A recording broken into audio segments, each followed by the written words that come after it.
The distant thunder of hoofbeats was the only warning Eleanor Hayes received before they came for everything she had.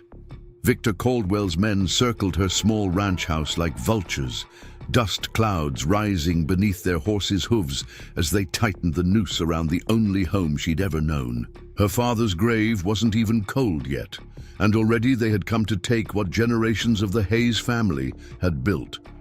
But they hadn't expected her to fight back, and they certainly hadn't counted on the silent Navajo warrior who watched. From the distant mesa, a man whose intervention would forever change the course of her destiny. Before we jump into this extraordinary tale of survival and unexpected love, tell us where you're tuning in from. And if this story touches you, make sure you're subscribed, because tomorrow I've saved something extra special for you. The Arizona Territory of 1885 was no place for a woman alone. Eleanor Hayes knew this better than most as she stood on the porch of her family's modest cabin, Winchester rifle cradled in her arms, watching the approaching dust cloud with growing dread. 3 riders, silhouettes wavering in the heat rising off the desert floor. She recognized the lead horse immediately, the black stallion belonging to Victor Caldwell, the most powerful rancher in 3 counties. "Miss Hayes?" Caldwell tipped his hat mockingly as he dismounted, boots stirring the dry earth. His face, weathered by sun and cruelty, split into what might have passed for a smile, if not for the coldness in his eyes. "I've come to discuss your situation." Eleanor's grip tightened on her rifle. "My situation is just fine, Mr. Caldwell. Is it?"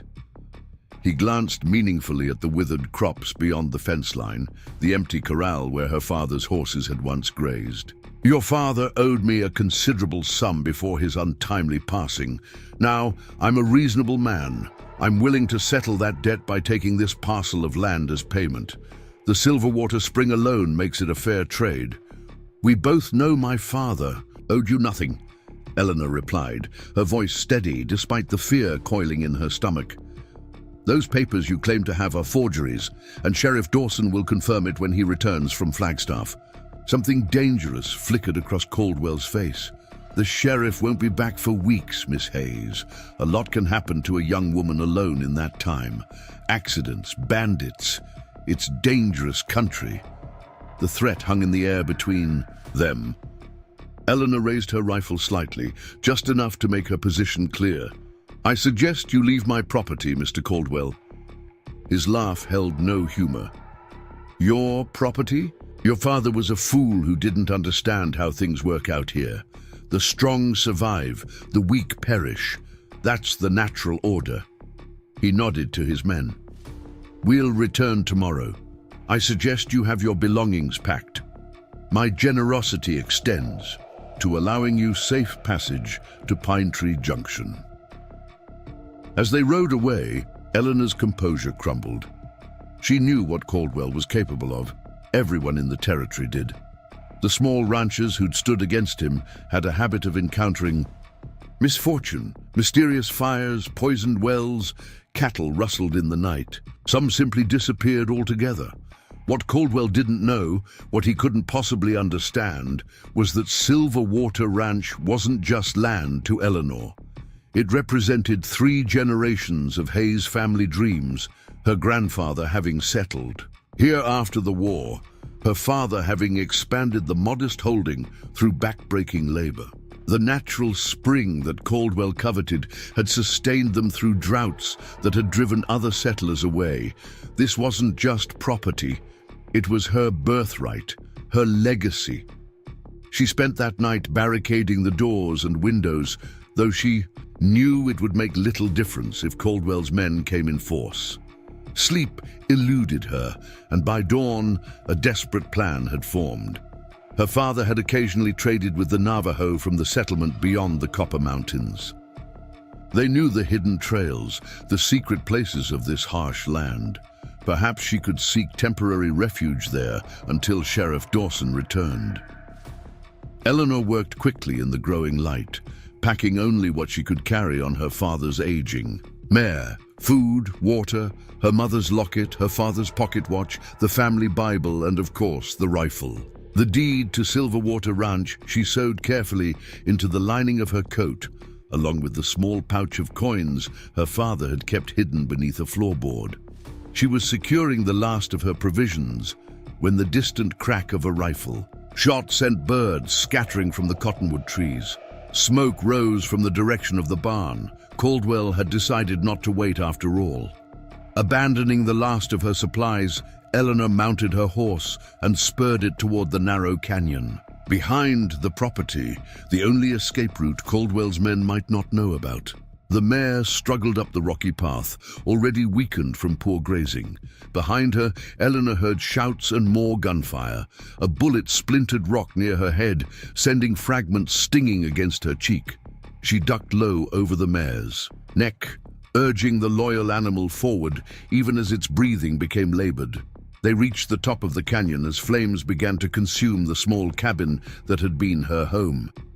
Eleanor allowed herself one backwards glance, watching 17 years of memories disappear into smoke and ash.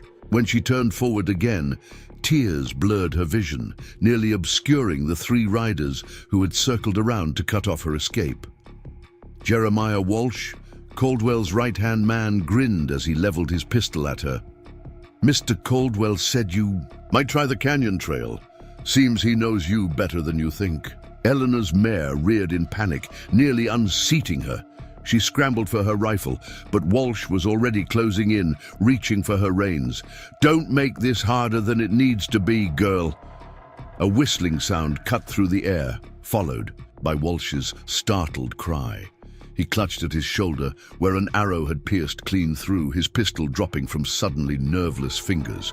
His companions wheeled their horses around, drawing their weapons as they searched frantically for the source of the attack. A second arrow found its mark in the thigh of another rider, while the third man's horse bolted in terror, throwing its rider hard against the rocky ground.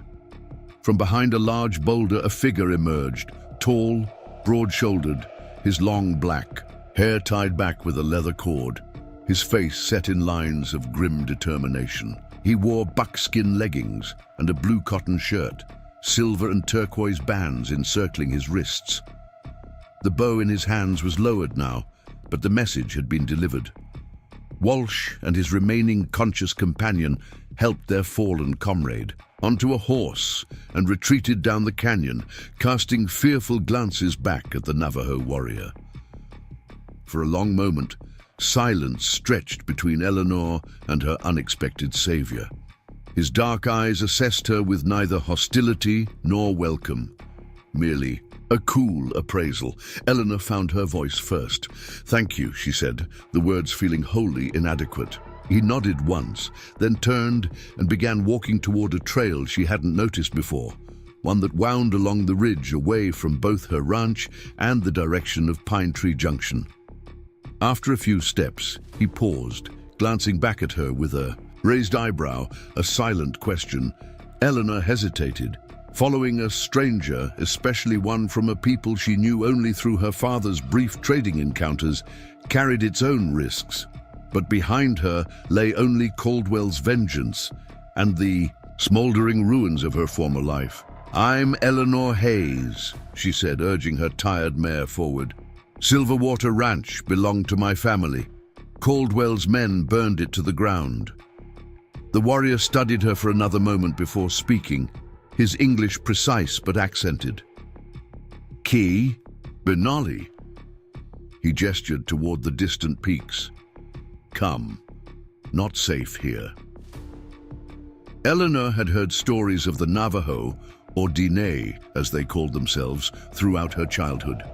Some settlers spoke of them with fear, others with grudging respect. Her father had always emphasized treating them fairly in trade, though she had rarely accompanied him on such journeys. Now following Key along a nearly invisible path through increasingly rugged terrain, she found herself entirely dependent on the knowledge of a man she had just met. The sun climbed higher, baking the rocky landscape. Eleanor's mare struggled with each step, and she herself felt lightheaded from thirst and shock. They had been traveling for hours when Key finally stopped beside a small, hidden spring nestled among boulders. "Rest," he said, helping her dismount when her legs threatened to buckle beneath her. "Drink, horses too." As Eleanor knelt by the cool water, cupping it gratefully to her parched lips, Key moved to the highest rock, scanning the terrain they had covered. "Caldwell men follow."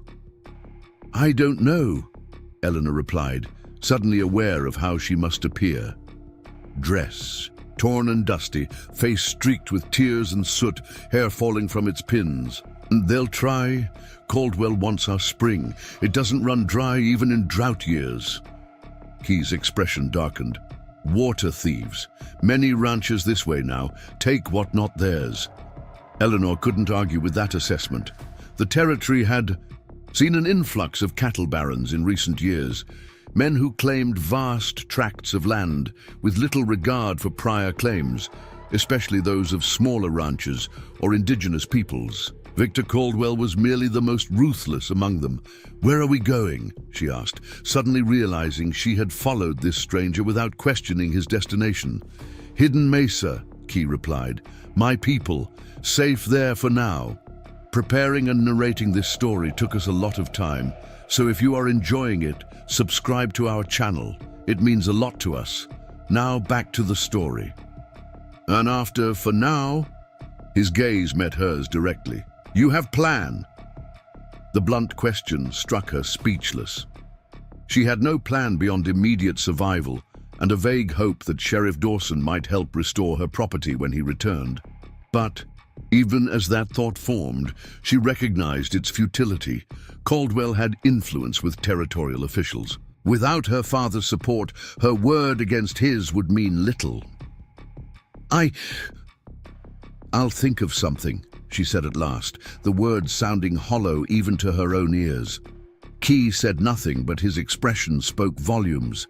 He helped her back onto her mare, which had recovered somewhat after drinking and resting. As they resumed their journey, Eleanor felt the weight of her circumstances settle fully upon her shoulders. She was homeless, nearly penniless despite the small pouch of coins, and following a Navajo warrior into territory few white settlers ever saw. The terrain grew more challenging as they ascended into the foothills of the Copper Mountains.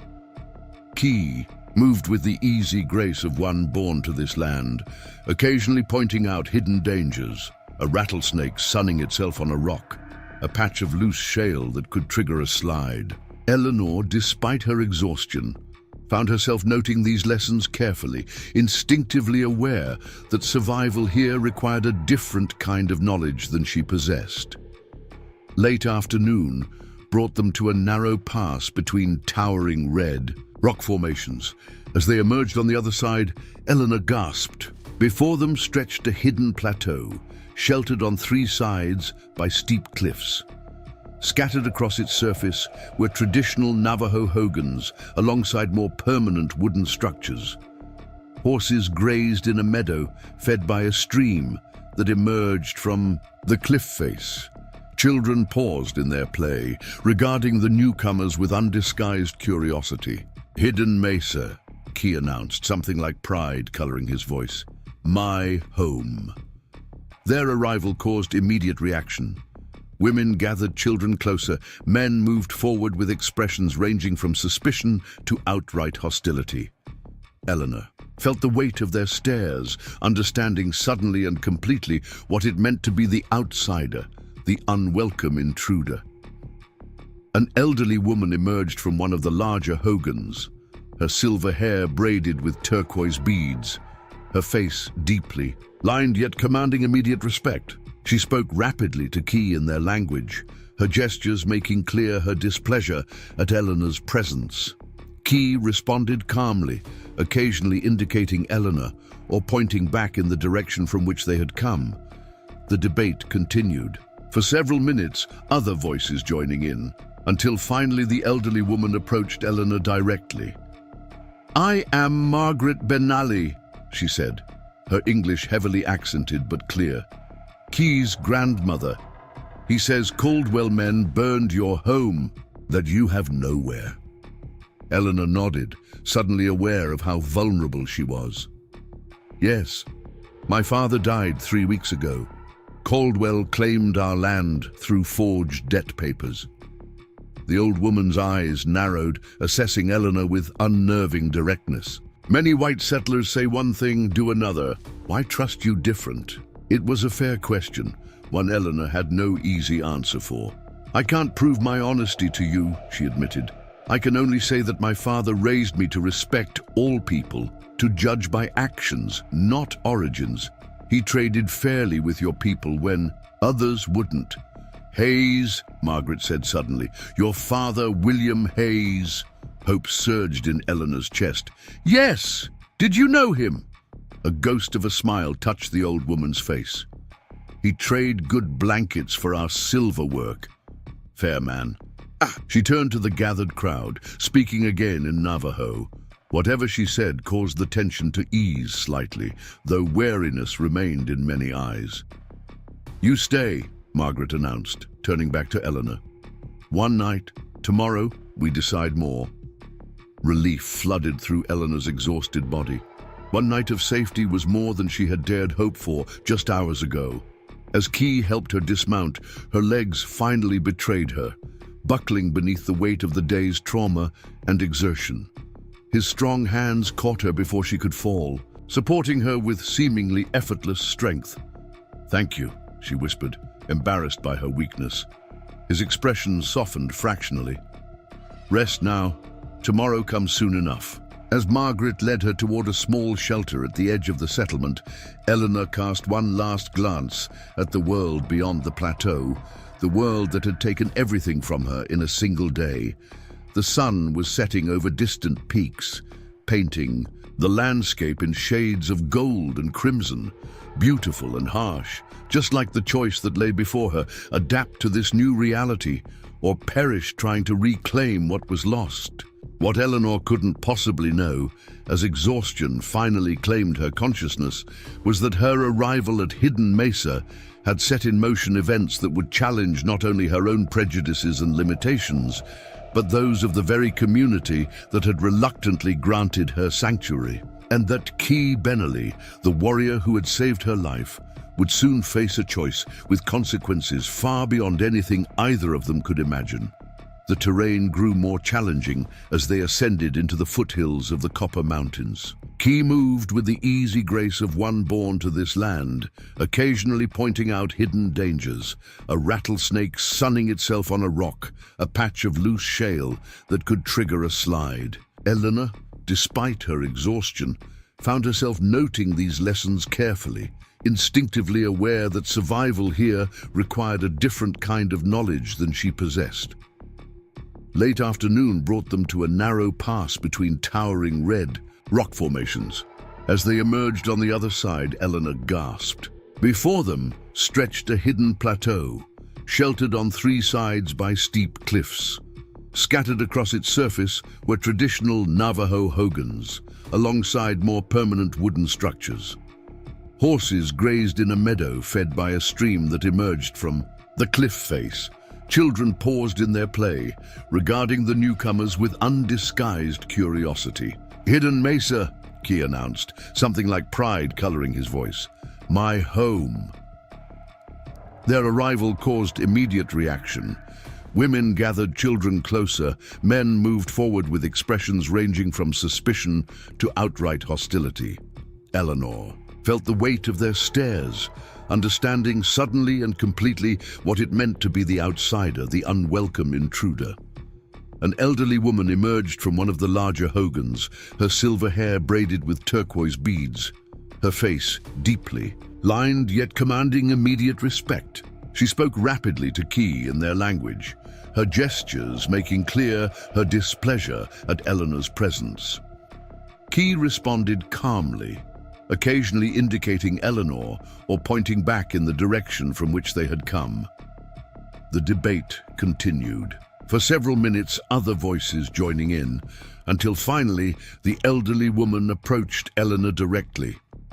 I am Margaret Benelli, she said, her English heavily accented but clear. Key's grandmother. He says Caldwell men burned your home, that you have nowhere. Eleanor nodded, suddenly aware of how vulnerable she was. Yes, my father died 3 weeks ago. Caldwell claimed our land through forged debt papers. The old woman's eyes narrowed, assessing Eleanor with unnerving directness. Many white settlers say one thing, do another. Why trust you different? It was a fair question, one Eleanor had no easy answer for. I can't prove my honesty to you, she admitted. I can only say that my father raised me to respect all people, to judge by actions, not origins. He traded fairly with your people when others wouldn't. Hayes, Margaret said suddenly, your father William Hayes? Hope surged in Eleanor's chest. Yes, did you know him? A ghost of a smile touched the old woman's face. He traded good blankets for our silver work. Fair man. She turned to the gathered crowd, speaking again in Navajo. Whatever she said caused the tension to ease slightly, though wariness remained in many eyes. You stay, Margaret announced, turning back to Eleanor. One night. Tomorrow, we decide more. Relief flooded through Eleanor's exhausted body. One night of safety was more than she had dared hope for just hours ago. As Key helped her dismount, her legs finally betrayed her, buckling beneath the weight of the day's trauma and exertion. His strong hands caught her before she could fall, supporting her with seemingly effortless strength. Thank you, she whispered, embarrassed by her weakness. His expression softened fractionally. Rest now. Tomorrow comes soon enough. As Margaret led her toward a small shelter at the edge of the settlement, Eleanor cast one last glance at the world beyond the plateau, the world that had taken everything from her in a single day. The sun was setting over distant peaks, painting the landscape in shades of gold and crimson, beautiful and harsh, just like the choice that lay before her: adapt to this new reality or perish trying to reclaim what was lost. The shelter Margaret brought her to was simple but clean, with a small fire pit in the center and bedding of woven blankets and furs. The old woman helped Eleanor remove her dust-covered coat and boots, then pressed a wooden cup of something warm and fragrant into her hands. Drink, she instructed. Help sleep come. The liquid tasted of herbs and honey. Eleanor sipped it gratefully, feeling warmth spread through her aching limbs. Margaret watched her closely, hands working methodically, as she ground something in a small stone mortar. Your shoulder bleeds, the older woman observed, nodding toward the tear in Eleanor's dress where rock fragments had cut her during the escape. Eleanor touched the spot, her fingers coming away with flecks of dried blood. It's nothing, she said, just a scrape. Margaret made a sound of disagreement. She approached with a damp cloth and a small clay pot of salve. Remove, she said, indicating the top portion of Eleanor's dress. Hesitating only briefly, Eleanor loosened her collar and slipped her arm free. The wound looked worse than it felt, a jagged cut surrounded by bruising. Margaret cleaned it with gentle efficiency, her weathered hands moving with practiced skill. The salve smelled of sage and pine, stinging briefly before a soothing coolness replaced the pain. Key say you fought back, Margaret remarked as she worked. Against Caldwell men? Eleanor thought of her feeble resistance, how quickly she had been cornered, how easily she would have been captured if not for Key's intervention. I tried, she said softly. It wasn't enough. Margaret secured a clean cloth over the wound, then met Eleanor's eyes directly. Fighting not always with weapons, sometimes surviving is fighting. She tapped her temple. Here is where battle starts. When she had finished tending to Eleanor's injury, Margaret rose stiffly to her feet. Sleep now. Body heals in darkness. She moved toward the doorway, then paused, looking back.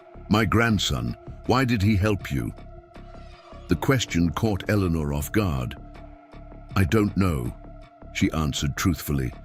You would have to ask him. Margaret studied her for a long moment, as if searching for something hidden in Eleanor's face. Key sees what others do not, always, since he was boy. With that cryptic remark, she ducked through the doorway, leaving Eleanor alone with her thoughts. Sleep claimed her almost instantly, the herbal drink and sheer exhaustion pulling her into dreamless darkness. When she woke, pale dawn light filtered through the smoke hole above. For a disorienting moment, she couldn't remember where she was. Then the events of the previous day came rushing back. Caldwell's threat, the burning homestead, Key's rescue, the arrival at hidden Mesa. She sat up gingerly, testing her injured shoulder.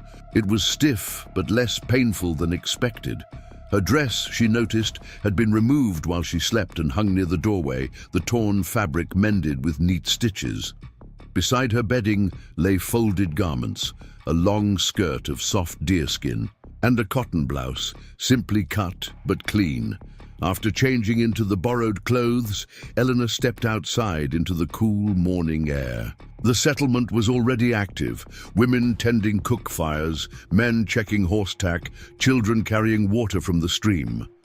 Many paused to stare at her, some with open curiosity, others with lingering suspicion. "You wake early," Key's voice came from behind her, causing her to start slightly. He was carrying a wooden bowl of what appeared to be stew, steam rising from its surface. "Eat! Grandmother says you need strength." Eleanor accepted the bowl with murmured thanks. The mixture contained meat, corn, and beans, savory and filling. She hadn't realized how hungry she was until the first bite touched her tongue. "Your people?" she said between careful spoonfuls. "They don't want me here." Key settled on a stone nearby, his posture relaxed, yet somehow alert. "Some do not," he agreed. "Others wait to see what kind of person you are. And you? What do you think?" His dark eyes assessed her, unreadable. "I think you have courage, but courage without wisdom is dangerous." "I'm not sure I have either at the moment," Eleanor admitted, setting aside the now empty bowl. "Everything I've ever known is gone. I don't know what comes next." Key was silent for a long moment. "Council meets today. They decide if you stay longer." Anxiety fluttered in Eleanor's chest. "And if they say no, then I take you to Fort Anderson." He named the trading post 3 days' ride to the east. "Soldiers there maybe help you." The prospect of being turned away filled Eleanor with dread. Fort Anderson represented uncertain refuge at best. The soldiers stationed there were known more for their harsh treatment of indigenous peoples than for helping dispossessed settlers, and Caldwell's influence likely extended there as well. "Will they listen to me, your counsel?" "They listen. Whether they hear," he shrugged, "that depends on what you say." The council gathered mid-morning beneath a sprawling cottonwood tree at the center of the settlement. 8 elders seated in a semicircle, 4 men and 4 women, with Margaret among them. The rest of the community formed a wider circle around them, Key standing at his grandmother's right hand, as if in a position of honor or authority. Eleanor was brought forward to stand before them, acutely aware of her borrowed clothes, her outsider status. Margaret spoke first, relaying what Key had reported about the burning of Silverwater Ranch. Others spoke afterward, voices rising and falling in a language Eleanor couldn't understand. She caught repeated mentions of Caldwell and occasionally what sounded like her father's name. Finally, Thomas Yazzie, who she learned was both Key's friend and a respected voice in the community, addressed her in English. "You ask for sanctuary among us. This is no small thing. Caldwell has many men, much power. Helping you brings danger to our people." "I understand," Eleanor replied, straightening her spine. "I would never ask you to risk your safety if I had anywhere else to go. My father spoke highly of your people's honor and wisdom. If you cannot shelter me, I will leave with gratitude for the help you've already given." Her words were translated for those who didn't speak English. There was more discussion, occasionally heated. Margaret's voice rose several times, seeming to counter objections from a particularly stern-faced elder. Thomas spoke again. "What will you do if we allow you to stay? How long before you return to your own kind?" The question struck at the heart of Eleanor's uncertainty. "I don't know," she admitted. "My home is ashes. The law may eventually force Caldwell to return my land, but that could take months, even years. And he's not a man who respects the law when it doesn't serve him." "So you would live among us until it becomes convenient to leave?" The challenge came from one of the female elders, her words translated by Thomas. "No," Eleanor said firmly. "If you allow me to stay, I would earn my place.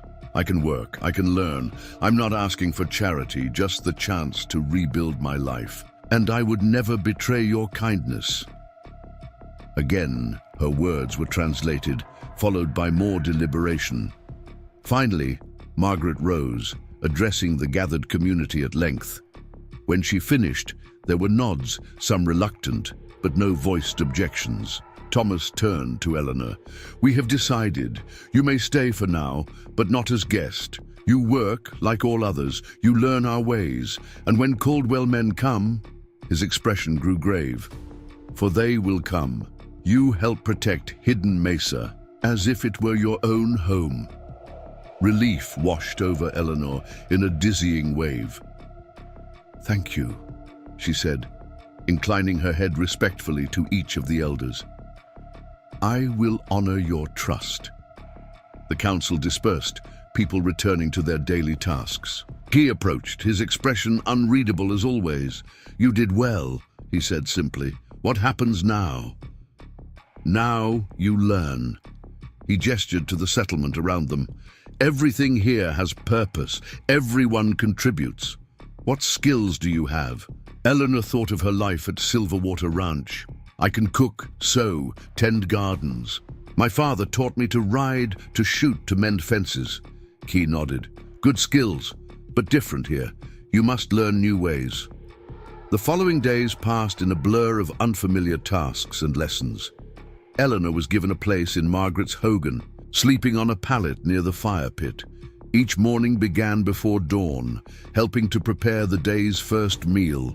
The Navajo women watched her closely at first, correcting her when she used too much water or ground the corn incorrectly. But they were not unkind. A woman named Lena, close to Eleanor in age, often worked beside her, demonstrating with patient hands rather than words. Through her, Eleanor began to learn snippets of the Navajo language, each new word a small victory. The afternoons were spent learning to weave, to tan hides, to identify plants with medicinal properties. Eleanor's hands grew calloused, her skin darkened by the sun. The physical labor was exhausting, but she welcomed it. Each night she fell into dreamless sleep, too tired for the grief and uncertainty that might otherwise have consumed her. Of Key, she saw little during these early days. He and other warriors patrolled the boundaries of hidden Mesa, watchful for any sign of Caldwell's men or other threats. Occasionally, she would glimpse him returning at dusk, conferring with Thomas or the elders, his tall figure unmistakable even at a distance. 2 weeks after her arrival, Eleanor was at the stream washing clothes when Lena approached, her expression troubled. "Riders," she said, pointing toward the narrow pass that served as the main entrance to hidden Mesa. "Not our people." Eleanor's heart stuttered. "Caldwell?" Lena shook her head. "Not no. Come." They hurried back to the settlement, where people were gathering anxiously. 4 horsemen had been spotted approaching the hidden trail to the Mesa. Key and Thomas were preparing to intercept them, checking weapons and speaking in rapid Navajo. "I should go with you," Eleanor said, moving toward them. "If it's Caldwell's men, I'm the one they want." Key turned, surprise briefly crossing his features. "Too dangerous." "This is my fight," she insisted. "I won't hide while others face danger on my behalf." Thomas exchanged a glance with Key, then nodded reluctantly. She has right, but stay behind us." They descended the hidden trail, 3 Navajo warriors with Eleanor following. The sun beat down mercilessly, dust rising with each step. When they reached the scrub growth that marked the beginning of the trail's concealment, they paused, listening. The sound of approaching horses echoed off the canyon walls. Eleanor's hand tightened on the knife she had been given. Not much of a weapon against guns, but better than nothing. Beside her, Key notched an arrow to his bow, his movements fluid and practiced. "Remember," Thomas whispered, "if trouble comes, run back to Mesa, warn others." The riders appeared around a bend in the canyon, their forms wavering in the heat. As they drew closer, Eleanor's breath caught. Leading them was a familiar figure in a dust-coated uniform, Sheriff Dawson. "Wait," she said quietly to her companions. "I know him." Key's expression darkened. "Lawman, not always friend to Dine." "He's fair," Eleanor insisted. "My father trusted him." Before they could argue further, Sheriff Dawson spotted them and raised a hand in greeting. "Hello, the trail," he called. "I'm looking for Eleanor Hayes." Eleanor stepped forward, ignoring Key's warning hand on her arm. "I'm here, Sheriff." Relief crossed Dawson's weathered face. He dismounted, approaching on foot with his hands, clearly visible. "Miss Hayes, thank God. When I found your place burned to the ground, I feared the worst." "Caldwell's men," she said simply. The sheriff's expression hardened. "I figured as much. He's been claiming you abandoned the property, that he purchased it fair and square." His gaze shifted to the Navajo warriors standing protectively nearby. "I see you found sanctuary." "These people saved my life," Eleanor said firmly. "They took me in when I had nowhere else to go." Dawson nodded, seeming to understand the unspoken message. She would not tolerate any disrespect toward her hosts. "I've been searching for you for 3 days. Got word from a trader who'd heard rumors of a white woman at Hidden Mesa." He glanced at Key. No offense intended by the intrusion. Key's face remained impassive, but he lowered his bow slightly. Thomas stepped forward. "Why you look for her?" "Because I've got news," Dawson replied, "and papers that need signing." "If Miss Hayes wants to have any hope of reclaiming her property," Eleanor's heart leaped, "you can help me get my land back?"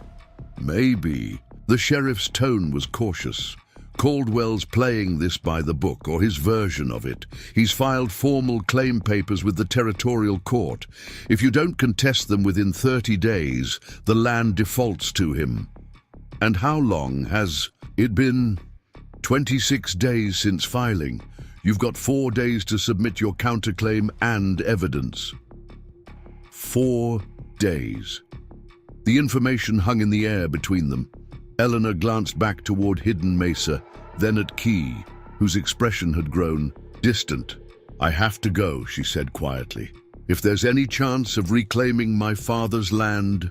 For the first time since she'd known him, something like disappointment flickered across Key's features. "So quick to return," he said, his voice low. 2 weeks here, and already you leave." "I'm not leaving for good," Eleanor protested, though. Even as the words left her mouth, she wondered if they were true. Would she return to Hidden Mesa once her business was concluded? Or would she resume her old life as if her time among the Navajo had been merely an interlude, a necessary detour? Thomas spoke quietly to Key in their language, his tone reasonable but firm. Key responded with a sharp gesture toward the canyon beyond, toward the world of white settlers and their laws. "What's happening?" Sheriff Dawson asked, watching the exchange with growing unease. "They're discussing whether I should go," Eleanor explained, "and whether anyone should accompany me." "No disrespect intended," Dawson said carefully, "but Pine Tree Junction isn't exactly welcoming to..." He gestured vaguely toward the Navajo warriors. "I'm aware," Eleanor replied coolly, "but I wouldn't have survived to file any claim if not, for them." She turned to Thomas and Key, switching to the few Navajo phrases she had learned. I go, but I return. This promise. Her imperfect use of their language seemed to break the tension. Thomas smiled slightly, and even Key's rigid posture relaxed fractionally. He spoke to Thomas, who nodded and addressed Eleanor. Key will go with you to protect and to witness how white man's justice works. He looked meaningfully at Sheriff Dawson. She came to us in need. We do not abandon our responsibilities so easily. Sheriff Dawson's expression tightened, but he nodded with grudging respect. Fair enough. We'll need to ride hard to make Pine Tree Junction by tomorrow night. He glanced at the darkening sky. Best we make camp here and start at first light. The decision made, preparations began swiftly. Eleanor returned to Hidden Mesa with Key and Thomas to gather what she would need for the journey. Margaret met them at the edge of the settlement, her keen eyes taking in the situation immediately. You go to fight for your land, she said. Not a question, but a statement. Yes, Eleanor confirmed. Sheriff Dawson says there's a chance, but I must hurry. The old woman nodded slowly. Land is blood and bone, worth fighting for. She turned to her grandson, speaking rapidly in Navajo. Though Eleanor couldn't understand the words, the tone was unmistakable, part instruction, part warning. Key responded with respectful brevity, then moved away to prepare his own supplies. Margaret beckoned Eleanor to follow her back to the hogan. Inside, Margaret retrieved a small leather pouch from a wooden chest. Take, she said, pressing it into Eleanor's hands. Medicine for journey. Eleanor opened it carefully.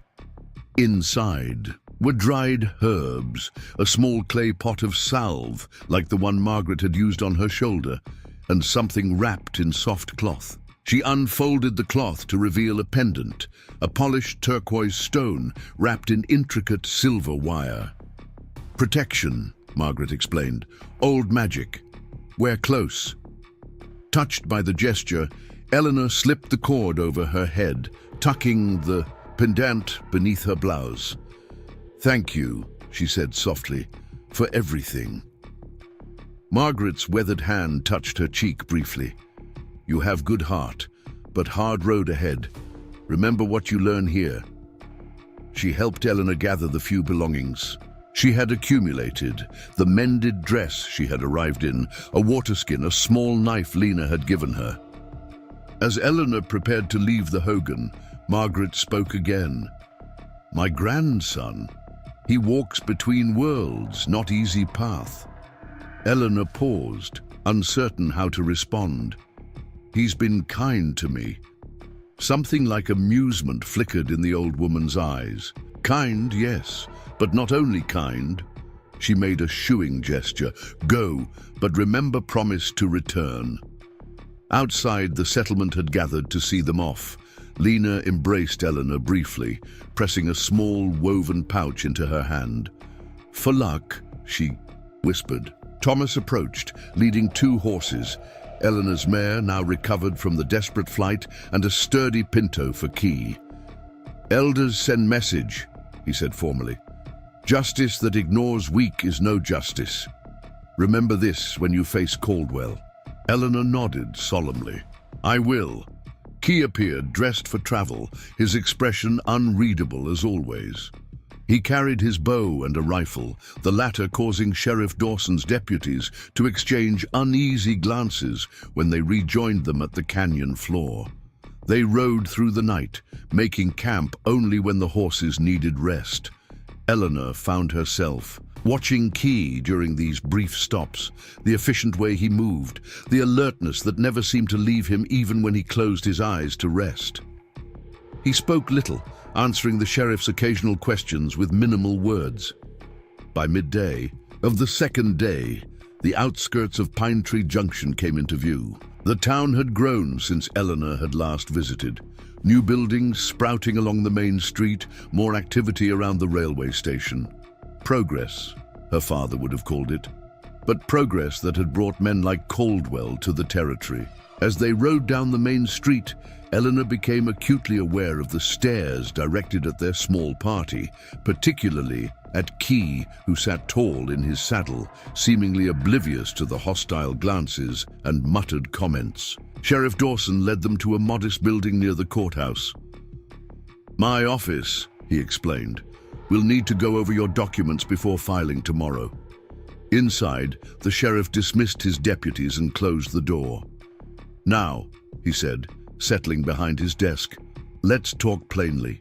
Caldwell's claiming your father borrowed money against the ranch, failed to repay, and agreed to sell him the property before his death. He's got papers that look mighty official." Eleanor's hands clenched. "They're forgeries. My father would never sell silver water, especially not to Caldwell." "I believe you," Dawson said simply. "Your father and I rode together in the war. He wasn't a man to break his word, and he told me more than once that land would go to you, but the judge will want evidence, not just testimony." "I have the original deed," Eleanor said, reaching into the lining of her coat where she had carefully secured it, "and my father's journal, where he recorded all business transactions." The sheriff examined the documents carefully, then nodded with satisfaction. "This helps. But Caldwell has influence with Judge Harmon, and he's not above intimidating witnesses. Is there anything else I can do?" "Prayer wouldn't hurt," Dawson said dryly, "but mostly be prepared for a fight. Caldwell won't give up easily." He glanced at Key, who had remained standing by the door, silent but attentive. "Your friend here might want to stay out of sight until the hearing. Town's not friendly to his kind, especially these days." Before Eleanor could respond, Key spoke. "I come to witness, not to hide." Sheriff Dawson sighed. "Your funeral." He turned back to Eleanor. "I've arranged a room for you at Mrs. Peterson's boarding house. It's clean, and she doesn't gossip." "And Key?" The sheriff's expression tightened. "Miss Hayes, you know as well as I do that no boarding house in town will take him." "Then I'll camp outside town," Key said flatly. "No," Eleanor said firmly. "I won't sleep in comfort while you're forced to camp alone." She met the sheriff's gaze steadily. "Is there somewhere we can both stay?" After a moment's consideration, Dawson nodded reluctantly. "Old line shack behind my property. Not much, but it's dry and out of sight. I'll have my wife send over some supplies." As they left the sheriff's office, Eleanor was painfully aware of the curious stares from passers-by. Word would spread quickly that William Hayes's daughter had returned, and with a Navajo warrior no less. By nightfall, Caldwell would know. The line shack proved to be a single-room structure with a small stove, a rough table, and a narrow cot. Sheriff Dawson's wife, a kind-faced woman with practical efficiency, arrived shortly after them with blankets, food, and a concerned expression. "You've stirred up a hornet's nest, coming back like this," she told Eleanor as she helped arrange the sparse furnishings. "Caldwell's been acting like he already owns half the county since your father passed." "I had to come," Eleanor replied simply. Mrs. Dawson glanced at Key, who had stepped outside to check the perimeter of the small clearing. "Your friend. People will talk." "Let them," Eleanor said more sharply than she'd intended. Seeing the older woman's raised eyebrows, she softened her tone. "He saved my life, Mrs. Dawson, when no one else would help." The sheriff's wife studied her for a moment, then nodded. "Well, that counts for something in my book. Just be careful. Pine Tree Junction isn't hidden mesa." She busied herself with laying out the food she'd brought. "Hearing's set for 10 tomorrow. The sheriff says to be ready by 8. He wants to go over a few more things." After Mrs. Dawson left, an awkward silence fell. The small cabin suddenly seemed even smaller with just the two of them. Key had positioned himself near the window, watching the deepening dusk. "You should take the cot," Eleanor said finally. "I can sleep on the floor." "No." His response was immediate. I keep watch first. You sleep. We both need rest before tomorrow. I sleep later, used to night watching. Recognizing the futility of argument, Eleanor settled onto the cot, pulling a blanket over herself, despite the warmth of the evening. Despite her exhaustion, sleep eluded her. Her mind raced with worries about the hearing, about Caldwell, about what would happen, regardless of the outcome. You fear tomorrow? Key observed quietly from his position by the window. Eleanor sat up, giving up the pretense of sleep. Yes, she admitted. Caldwell has money, influence. Even if the law is on my side, that might not be enough. Why does this land matter so much? You could start new life many places. The question gave her pause. It's not just land, she said finally. It's my heritage. My grandfather built that cabin with his own hands. My father worked that soil until it yielded when everyone said it wouldn't. It's where my mother is buried. She looked down at her, hands calloused now from weeks of work at Hidden Mesa.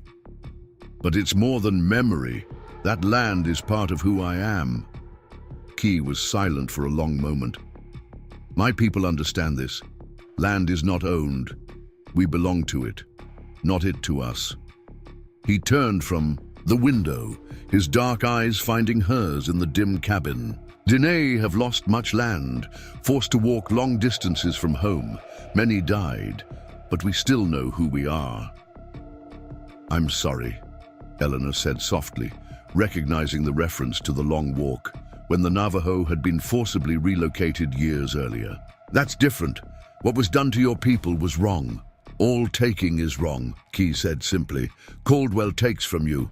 White government takes from Dene. Same spirit of greed.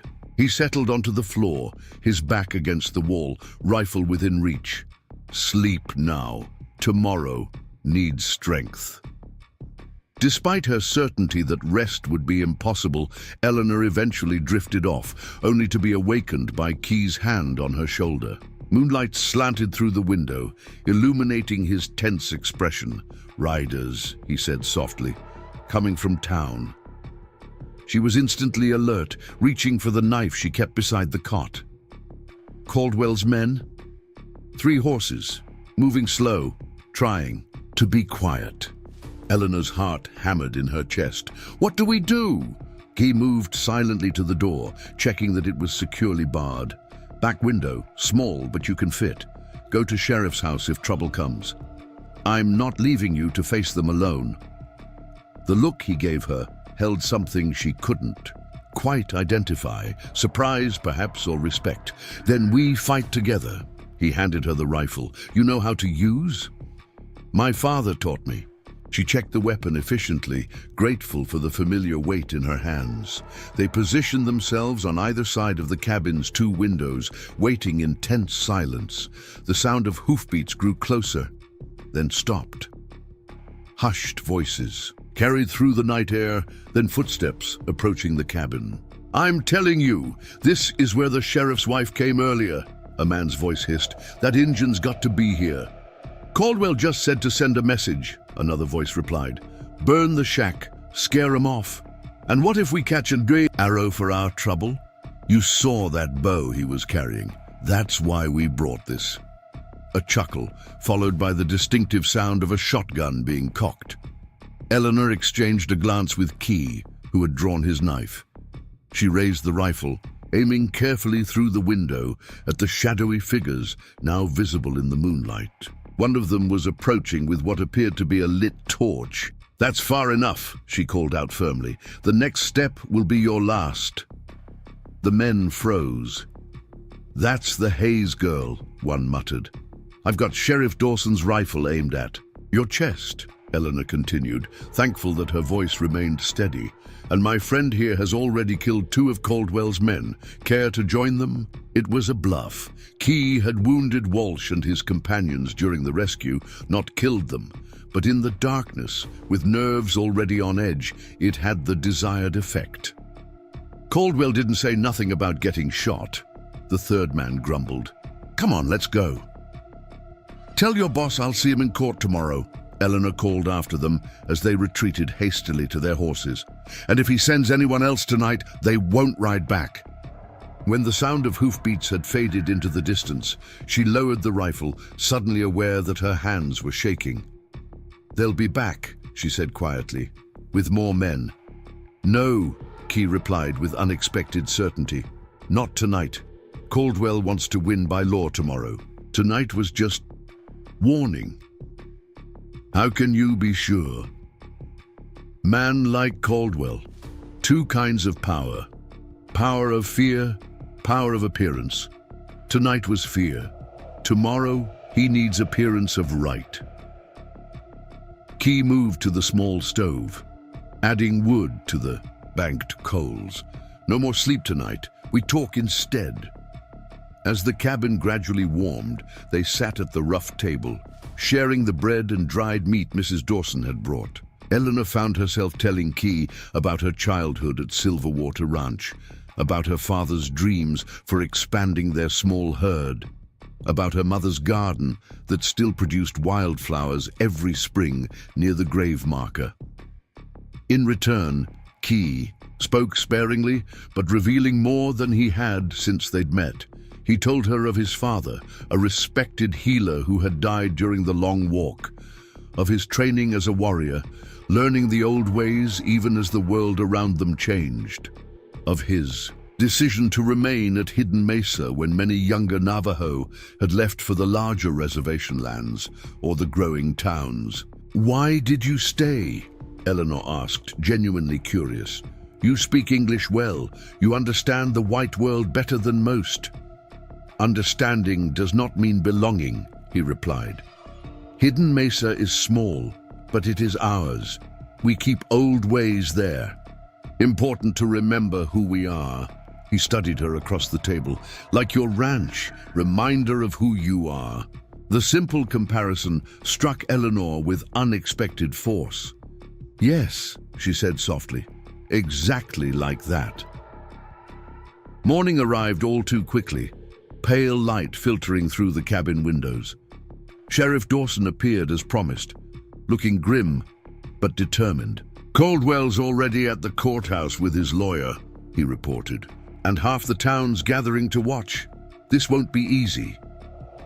Eleanor straightened her borrowed dress as best she could. "I'm ready." The sheriff turned to Key. "You sure you want to come? Judge Harmon isn't known for his tolerance." "Eyewitness," Key replied firmly, "for my people and for Eleanor." It was the first time he had used her given name, and Eleanor felt a curious warmth at the sound of it on his lips. She touched the turquoise pendant beneath her collar for reassurance, then nodded to the sheriff. "Let's go." The territorial courthouse was a recently constructed building of red brick and white columns, an attempt at Eastern dignity transplanted to the Arizona dust. As they approached, Eleanor noted the crowd gathered on the steps, ranchers, shopkeepers, curious onlookers. Their conversation died as she walked past, Key a silent presence at her side. Inside, the courtroom was already nearly full. Victor Caldwell sat at the front table alongside a sharp-featured man in an expensive suit, his lawyer presumably. Caldwell turned as they entered, his smug expression faltering slightly at the sight of Eleanor walking tall, the Navajo warrior at her shoulder like a living embodiment of her refusal to be intimidated. Judge Harmon entered moments later, a corpulent man with shrewd eyes and an air of self-importance. He surveyed the crowded room, his gaze lingering disapprovingly on Key before he took his seat at the bench. "This is a hearing regarding ownership of the property known as Silverwater Ranch," he announced, shuffling papers before him. "Mr. Caldwell has filed a claim based on an alleged debt and subsequent sale agreement with the late William Hayes. Miss Hayes contests this claim." He peered over his spectacles. "Miss Hayes, are you represented by counsel today?" "No, Your Honor," Eleanor replied, stepping forward, "but Sheriff Dawson has agreed to assist me." The judge frowned slightly but nodded. "Very well. Mr. Caldwell's attorney may present his case first." What followed was a masterclass in calculated deception. Caldwell's lawyer, a Mr. Thornton, presented documents showing supposed loans to William Hayes, complete with signatures and witnesses. He called to the stand the bank manager who testified that Hayes had been in financial difficulty before his death. A ranch hand claimed to have overheard William Hayes agree to sell the property to Caldwell if the loans couldn't be repaid. Throughout it all, Eleanor maintained her composure, though inside she seethed at the blatant lies. When her turn came, she approached the bench with a steady step. "Your Honor, my father never borrowed money from Victor Caldwell. Their relationship was one of mutual distrust, not business partnership."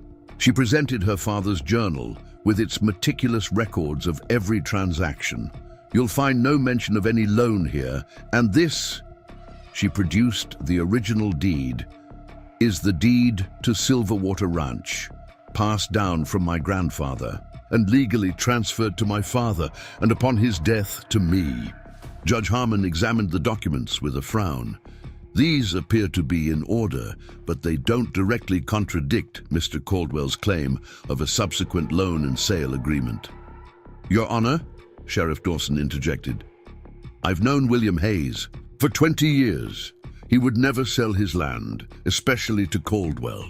They had bad blood between them since the dispute over water rights in '79. Caldwell's lawyer rose smoothly.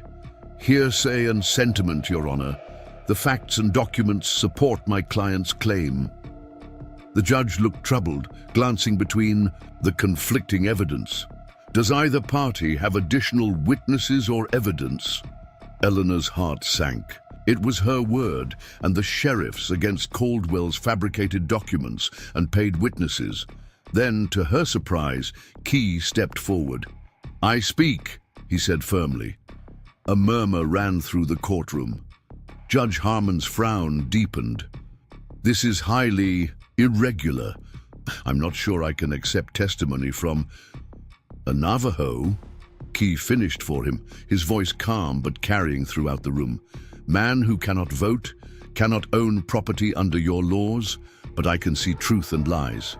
"Your Honor," Caldwell's lawyer protested, "this is absurd. This person has no standing here." But something in Key's dignified bearing had captured the judge's attention. After a moment's hesitation, he nodded. "I'll hear him out. Proceed, Mr. Key Benally," he supplied, then turned to face the courtroom rather than just the judge. "William Hayes traded fairly with Dene for many years. Man of honor. His daughter came to us when Caldwell men burned her home. They tried to kill her. Why do this if papers are true? If sale is real?" He pointed at Caldwell. "This man tried. Again last night. Sent men to burn cabin where we stayed. Ask Sheriff Dawson." The sheriff nodded confirmation. "My wife and I heard the commotion.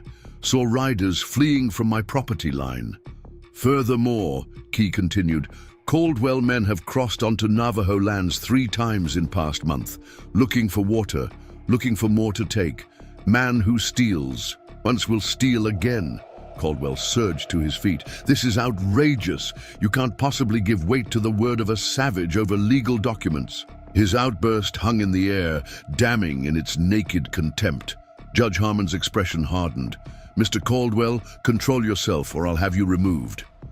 He studied the papers before him for a long moment, then looked up, his decision apparently made. "I find myself with conflicting evidence in this matter. On one hand, documents that appear legal but whose authenticity is in question. On the other, testimony that speaks to character and pattern of behavior." He straightened in his chair. "In such cases, I must consider not just what is written, but what is right. Miss Hayes presents a continuous chain of ownership through her family. Mr. Caldwell presents a convenient claim, arising only after the death of a man who can no longer defend himself." Eleanor hardly dared breathe as the judge continued. "Furthermore, the allegations of violence and intimidation, if true, cast serious doubt on the legitimacy of Mr. Caldwell's methods." Judge Harmon set the papers aside. "I am ruling in favor of Miss Hayes. Silverwater Ranch remains her property by right of inheritance. A collective gasp swept through the courtroom. Eleanor's knees nearly buckled with relief as she gripped the table for support. Beside her, Key remained impassive, though she sensed a subtle relaxation in his posture. Caldwell's face flushed crimson with rage. "This is a mockery of justice," he snarled, slamming his fist on the table. "You can't possibly—" "That's enough, Mr. Caldwell," Judge Harmon interrupted sharply. "My decision is final, and I would advise you to consider your actions carefully going forward. Sheriff Dawson, I want a full report on these allegations of property destruction and intimidation. If evidence supports criminal charges, this court will not hesitate to pursue them." "Yes, Your Honor," Sheriff Dawson replied, struggling to hide his satisfaction. Judge Harmon banged his gavel once. "This hearing is concluded." As the courtroom erupted into murmurs and movement, Eleanor turned to Key, words failing her. His dark eyes met hers, and for the first time, she saw the hint of a smile touch his lips. "Justice today," he said quietly. "Rare thing." Eleanor impulsively grabbed his hand. "Thank you. Your words made the difference." Before he could respond, Sheriff Dawson approached, his expression a mix of relief and concern. "Congratulations, Miss Hayes, but we're not done yet. Caldwell won't take this lying down." The sheriff's warning proved prescient. As they exited the courthouse, Caldwell was waiting at the bottom of the steps, flanked by several of his men. His lawyer was nowhere to be seen. "You think this is over?" Caldwell called out, his voice carrying across the town square. "A piece of paper doesn't mean anything out here, girl.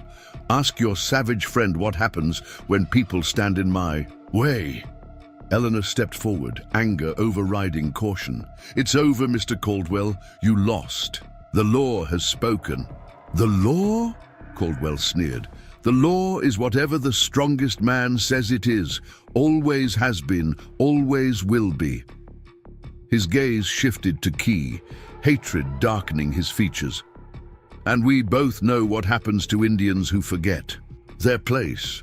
Key met his stare evenly, unintimidated. "And we know what happens to thieves who take what is not theirs." A tense silence stretched between them, broken only when Sheriff Dawson stepped between the groups, his hand resting meaningfully on his holstered pistol. "That's enough. Caldwell, I suggest you and your men move along. Court's ruling stands." For a moment, Eleanor thought Caldwell might defy even this direct warning, but eventually he took a step back. "This isn't finished," he said, his voice low and dangerous. "Not by a long shot." With a jerk of his head to his men, he turned and strode away. Sheriff Dawson exhaled slowly. "Well, that went about as well as could be expected." He turned to Eleanor. "I'd offer to escort you back to Silverwater right away, but frankly, I think you should wait a few days. Let Caldwell cool down." "I can't delay," Eleanor replied firmly. "The longer the ranch sits abandoned, the more damage will be done. And harvest season's approaching. There's work that can't wait." "At least let me send a deputy with you," the sheriff insisted. "I go with her," Key stated, his tone indicating this was not up for debate. Eleanor nodded. "We'll leave at first light tomorrow. That should give us enough time to gather supplies." The sheriff looked between them, then sighed in resignation. "All right, but take this." He handed Eleanor a folded paper. "Official court order affirming your ownership, and this." He removed a revolver from his belt, offering it to her. "Belonged to your father. Found it in the ashes of the cabin." Eleanor accepted both with a grateful nod. The revolver was her father's prized Colt, blackened by smoke, but still serviceable. Holding it brought a fresh wave of grief and determination. They spent the remainder of the day preparing for the journey back to Silverwater. Eleanor used what little money she had to purchase essential supplies: seeds, tools, food staples. She had no illusions about what she would find upon her return. The cabin would need rebuilding, the fields replanting. It would be months, perhaps years, before the ranch returned to its former state.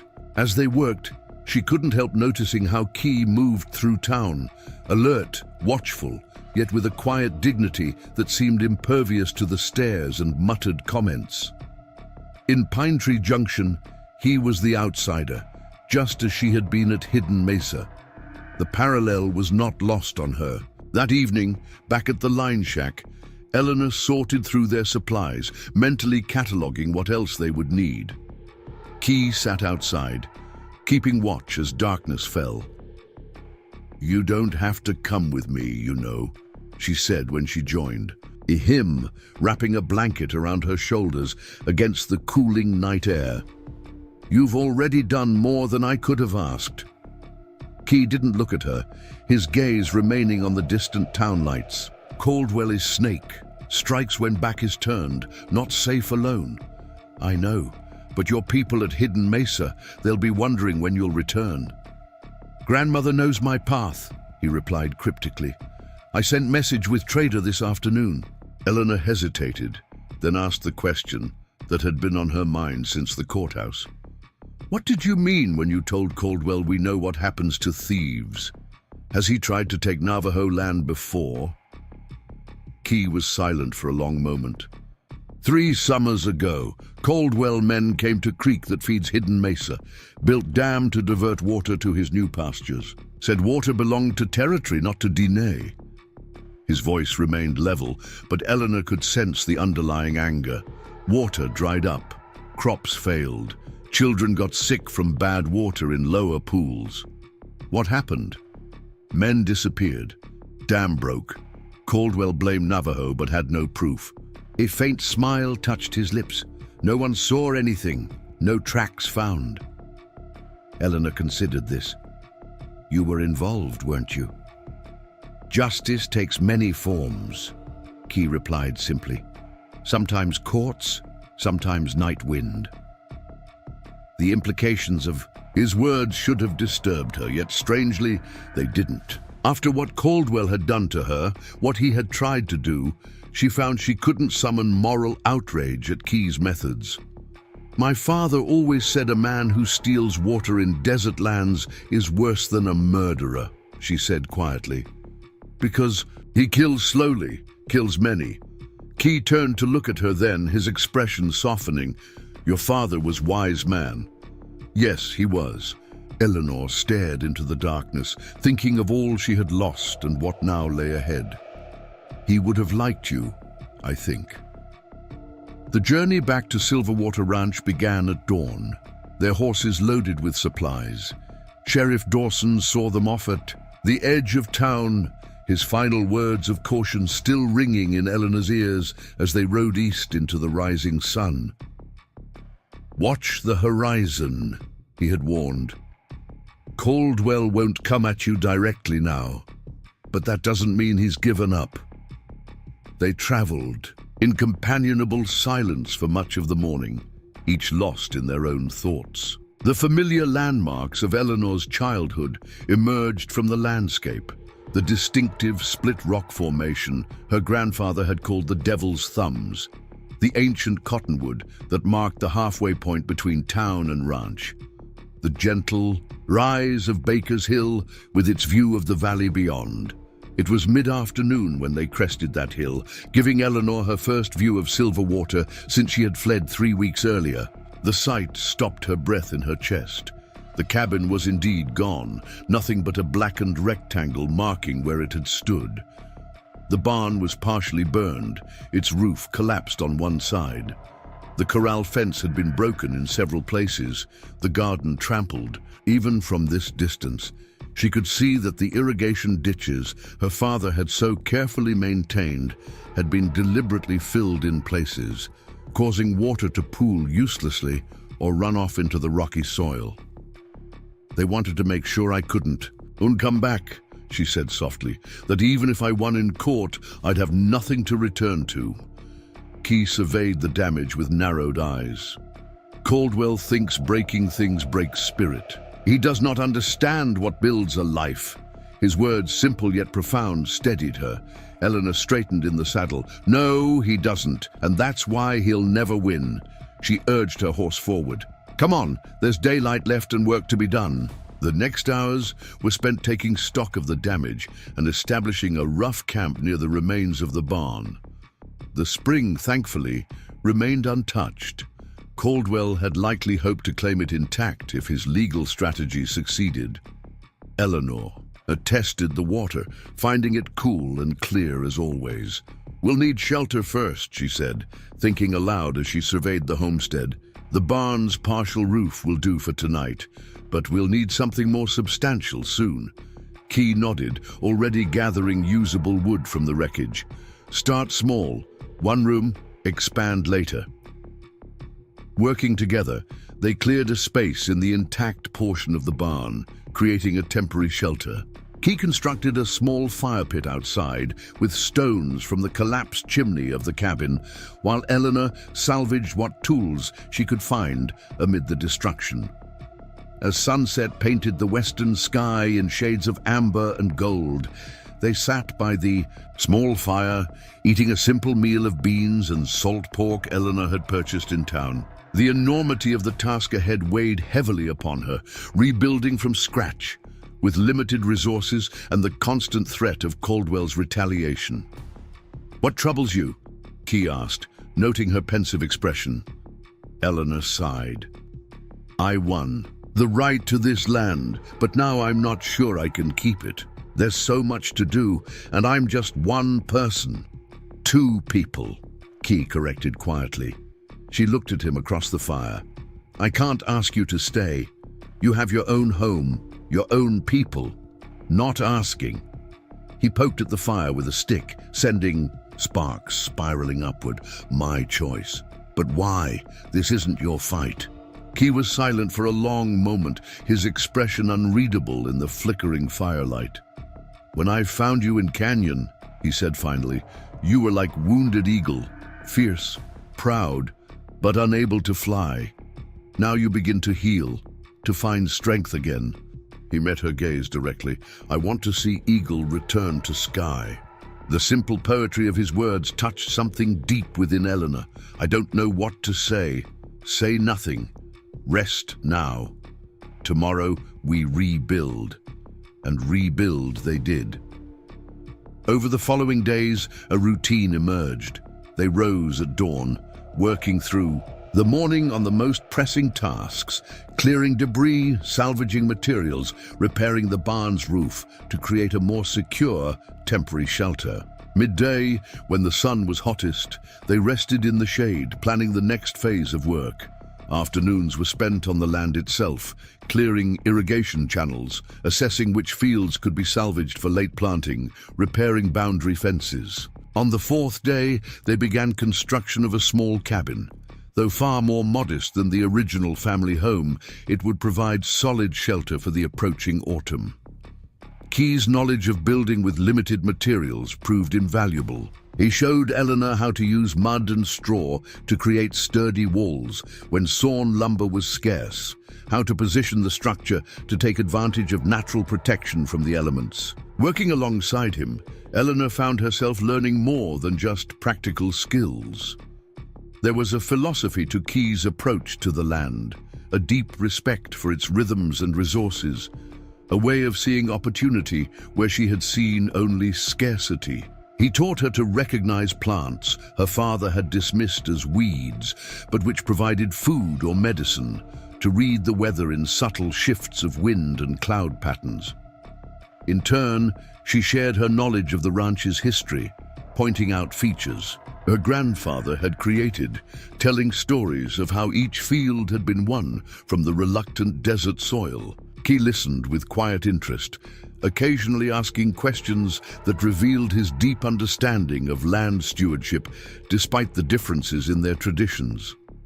One evening, as they sat outside the partially completed cabin, Eleanor found herself studying Key's profile as he worked on repairing her father's saddle. The firelight accentuated the strong lines of his face, the steady concentration in his dark eyes. Something had shifted between them over these days of shared labor, a deepening of trust, a comfort in each other's presence that required no words. "Tell me about Hidden Mesa," she said, breaking the companionable silence. "Not just the place, but what it means to you." Key's hand stilled on the leather. "It is."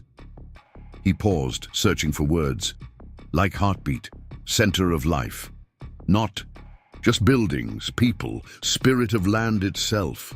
He looked up at the stars emerging in the darkening sky. Before white government came, Diné lived across vast territory, followed seasons, knew every canyon, every spring. Then came soldiers, forced us to walk to distant place. Many died. Eleanor knew of the long walk, but had never heard it described by someone whose family had endured it. "After years of suffering," Key continued, "some were allowed to return. Not all land given back, but Hidden Mesa. It remained unknown to soldiers. Small piece of old world, preserved." His voice took on a deeper resonance. "My grandfather said, as long as one place remains where our ways live, Diné will never truly be conquered. And that's why you stay," Eleanor said softly, "to keep that place alive." "Yes." He met her gaze. "Like you with Silverwater. Different words, same heart." Before Eleanor could respond, a sound caught their attention. Hoofbeats approaching. From the direction of the main road. Key was on his feet instantly, reaching for his rifle. "Get inside," he said quietly, all warmth gone from his voice. Eleanor grabbed her father's revolver from where it lay beside her. "No, if it's Caldwell's men, we face them together." The riders appeared in the gathering dusk, 3 figures on horseback moving at a steady pace. As they drew closer, Eleanor's tension eased slightly.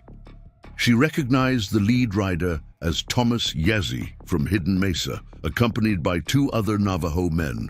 He lowered his rifle, exchanging a few words in Navajo with Thomas as the men dismounted. Thomas nodded in greeting to Eleanor, then spoke in English for her benefit. "Grandmother sends message," he said to Key.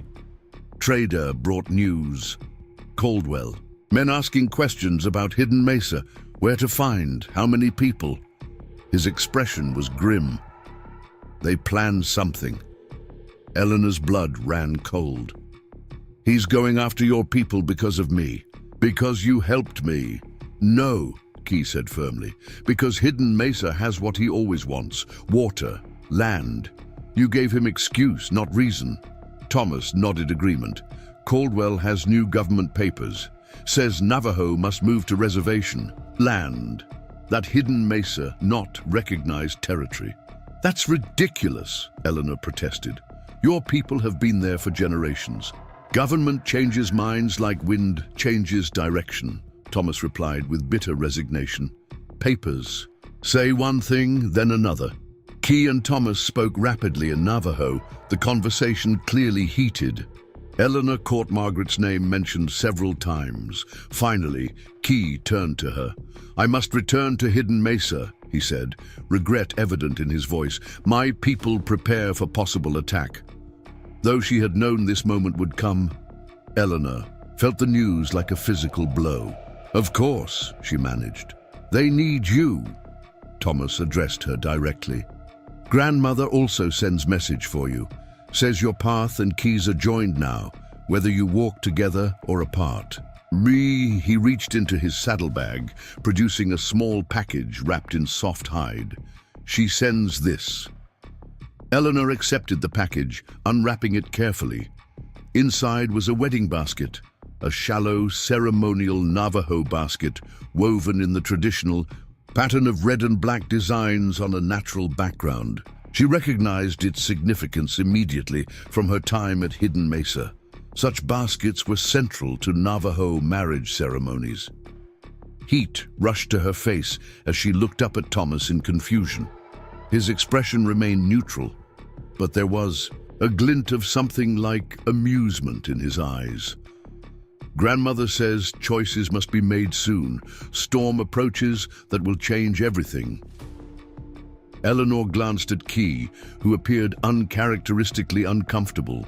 He spoke sharply to Thomas in Navajo, receiving only a shrug in response. "When will you leave?"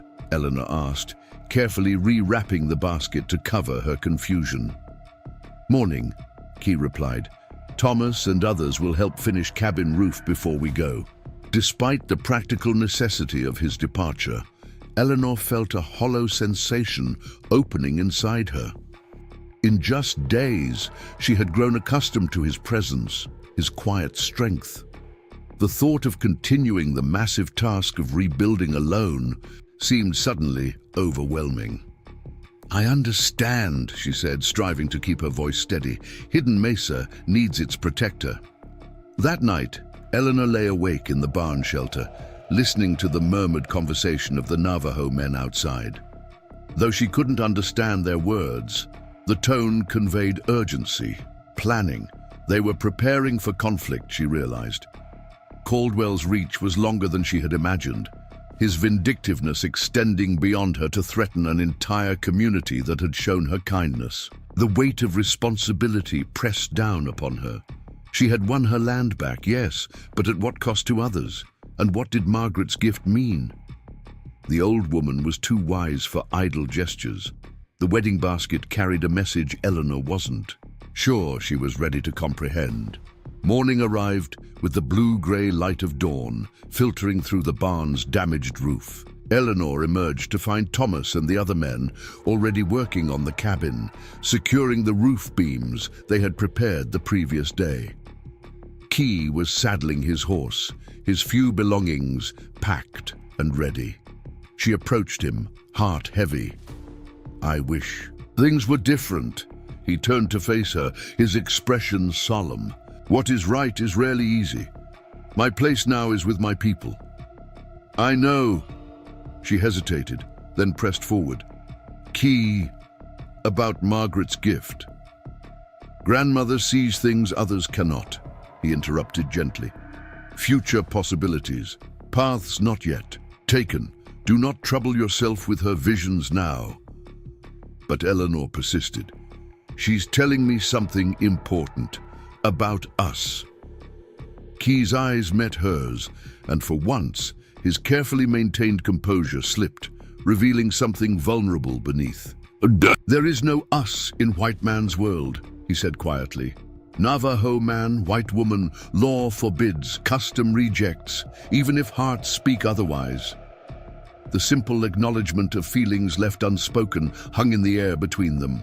Eleanor felt a rush of emotions, sadness, anger at the barriers society had erected, and beneath it all, the undeniable recognition of truth in his words. "The law is wrong," she said firmly, "just as Caldwell was wrong about my land." Perhaps a ghost of a smile touched his lips. "But battles must be chosen wisely. Today, our battle is to protect what remains." He mounted his horse with fluid grace. "I go to Hidden Mesa. When danger passes, I return. This I promise." Thomas approached, having overheard the last of their conversation. "What Key does not say," he added, looking at Eleanor, "is that Caldwell threatens more than land now. Word comes that territorial officials speak of Indian removal again. Caldwell uses old fears, says Navajo raid white ranches." He shook his head in disgust. "Lies to take what he wants." The implication was clear. The situation was far more serious than Key had indicated. This wasn't just about Caldwell's personal vendetta. He was manipulating official channels, potentially putting all of Hidden Mesa's people at risk of forced relocation. "Then I'm coming with you," Eleanor said suddenly, decision crystallizing. "This is my fight too." Key shook his head. "You worked hard to reclaim this land. Cannot abandon now." "Land means nothing without justice," Eleanor replied, unconsciously echoing his own philosophy. "If Caldwell uses me as an excuse to attack your people, then I need to stand with them. Show the territorial officials that his claims are false." Thomas and Key exchanged glances, a silent communication passing between them. Finally, Key nodded slowly. "Pack quickly," he said. "We ride within the hour." As Eleanor gathered her essential belongings, her mind raced with implications. She was choosing to leave the land she had just fought to reclaim, risking everything on an uncertain alliance. Yet somehow, the decision felt right, felt necessary in a way she couldn't fully articulate. Thomas approached as she saddled her horse. "Land waits," he said, gesturing toward the partially rebuilt cabin. "We'll still be here when storm passes." "I hope so," Eleanor replied, "but some things matter more than property." He studied her thoughtfully. "You changed since coming to Hidden Mesa. See with different eyes now." "Maybe I do." She secured her saddlebags, including Margaret's gift carefully wrapped and protected. "Or maybe I'm just beginning to see clearly for the first time." The ride to Hidden Mesa was pushed at a far faster pace than Eleanor's first journey. They traveled through heat of day, stopping only briefly to rest the horses, taking less traveled routes to avoid being seen. By nightfall, they had covered nearly twice the distance of her original flight from Caldwell. As they made camp in a sheltered canyon, Eleanor noticed the heightened vigilance of the men, the way they positioned themselves with clear lines of sight, how they kept conversation minimal and the fire small. These were men expecting pursuit, preparing for confrontation. "How bad is it really?" she asked Key when they had a moment alone. "What aren't you telling me?" He considered her question, seemingly weighing how much to share. "Caldwell has Indian agent with him now," he said finally. "Government man with power to order relocation. Claims Hidden Mesa Navajo are hostiles, refusing reservation placement." Eleanor felt a chill despite the warm night. Indian agents had nearly unlimited authority in such matters. "But that's false. Your people have lived peacefully, traded fairly. Truth matters little when land and water at stake." Key's voice held the weariness of one who had seen this pattern before. "Agent has soldiers at Fort Anderson. If he orders removal..." He left the implications unspoken. "What can I do to help?" "Be witness, white woman of good name. Show that Navajo of Hidden Mesa harm no one." He paused, adding quietly, "Beyond that, I cannot say. Path unclear." They reached Hidden Mesa shortly after noon the next day. The settlement appeared unchanged at first glance, but Eleanor quickly noticed subtle differences. Fewer children playing openly, more men positioned at observation points, supplies gathered at central locations for quick access. Hidden Mesa was preparing for siege. Margaret emerged from her hogan as they arrived, her aged face lighting with brief pleasure at seeing her grandson safe before settling back into lines of concern. She embraced Key briefly, then turned to Eleanor, eyes sharp with assessment. "You return," she stated simply. "Bring my gift with you?" Eleanor nodded, suddenly self-conscious. "Yes, though I'm not sure I understand its meaning." The old woman's expression softened slightly. "Understanding comes when needed, not before." She gestured for them to follow her into the hogan. "Now we must speak of immediate danger." Inside, Margaret served them tea in silence, the ritual bringing a brief sense of normality to the tense atmosphere. When they were settled, she spoke directly. "Caldwell comes tomorrow. Brings Indian agent, soldiers. Has papers saying Hidden Mesa Navajo must go to reservation at Fort Defiance." Thomas leaned forward. "How do you know this?" "Young rider from Fort Anderson. Heard soldiers talking." Margaret's wrinkled hands tightened around her cup. "They speak of removal by force if necessary." Eleanor felt sick at the familiar pattern, the same tactics used against indigenous peoples across the territories for decades. "This is because of me, isn't it? Because Key helped me against Caldwell." "No," Margaret said firmly. "Caldwell wanted Hidden Mesa water for years. You gave him excuse, not reason." She echoed Key's earlier words. "Now he uses government fear of Indian trouble to take what he wants." "Then I'll speak to the Indian agent," Eleanor insisted. Tell him the truth about Caldwell, about what happened at Silverwater. Agent Crawford takes Caldwell money, Margaret replied dismissively, ears closed to truth. A heavy silence fell over the group. The situation seemed increasingly hopeless. Corrupt officials, the threat of military force, and a remote community with few allies and limited options for resistance. There must be something we can do, Eleanor said finally. Some way to prevent this. Key, who had been silent throughout the exchange, spoke at last. One path remains. Dangerous. Uncertain. He looked at his grandmother.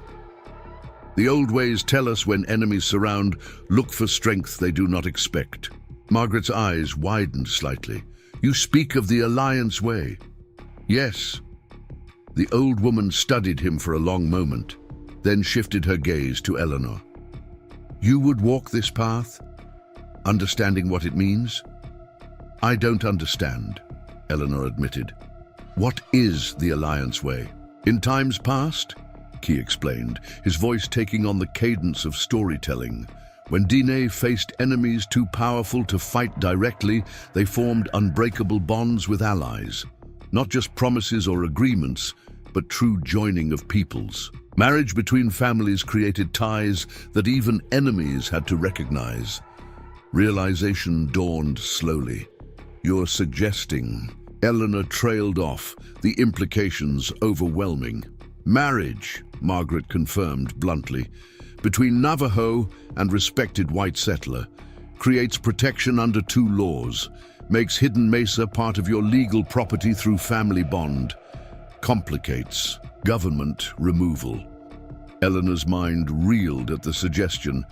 Marriage to Key, not as a matter of personal choice or feeling, but as a strategic alliance to protect hidden mesa. The wedding basket Margaret had sent suddenly made perfect sense. The old woman had foreseen this moment of decision.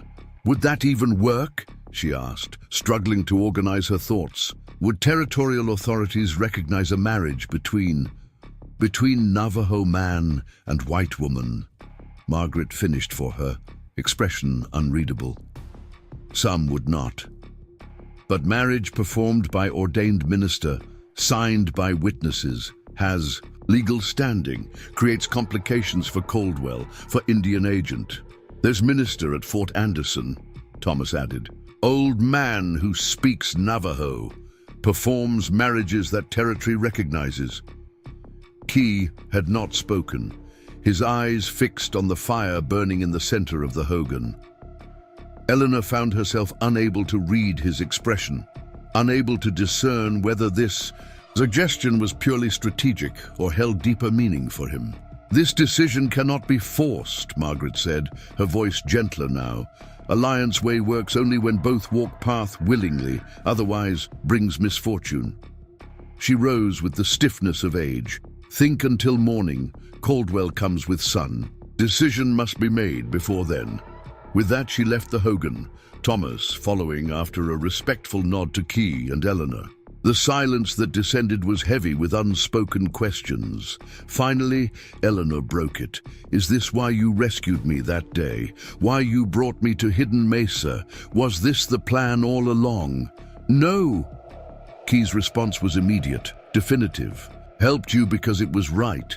Brought you to Hidden Mesa because you needed refuge. He met her gaze directly.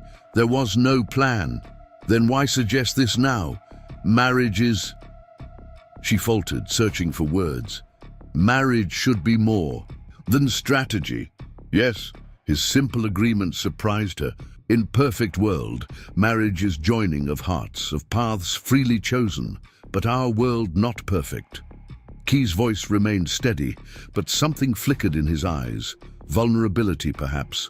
Alliance Way is practical answer to immediate danger. Does not demand what heart is not ready to give. Eleanor studied him, trying to understand what lay beneath his carefully measured words. And what is your heart ready to give? Key Benally. The question hung between them, more intimate than any they had shared. For a long moment Key was silent, then he spoke with quiet intensity. Since first saw you in canyon, wounded but fighting, felt something. Not pity, not just respect. He chose his words carefully. Recognized spirit that does not break. Spirit like land itself, endures, renews. His gaze held hers. Would join my path with yours even without danger, but would not ask such thing of you. White woman with Navajo man faces hard road. The raw honesty of his admission left Eleanor speechless. In that moment, she saw beyond the reserved exterior to the man beneath, one who had recognized something in her that others had not, who had helped her not from obligation, but from genuine connection. I need time to think, she said finally, her voice barely above a whisper. Key nodded, rising to his feet.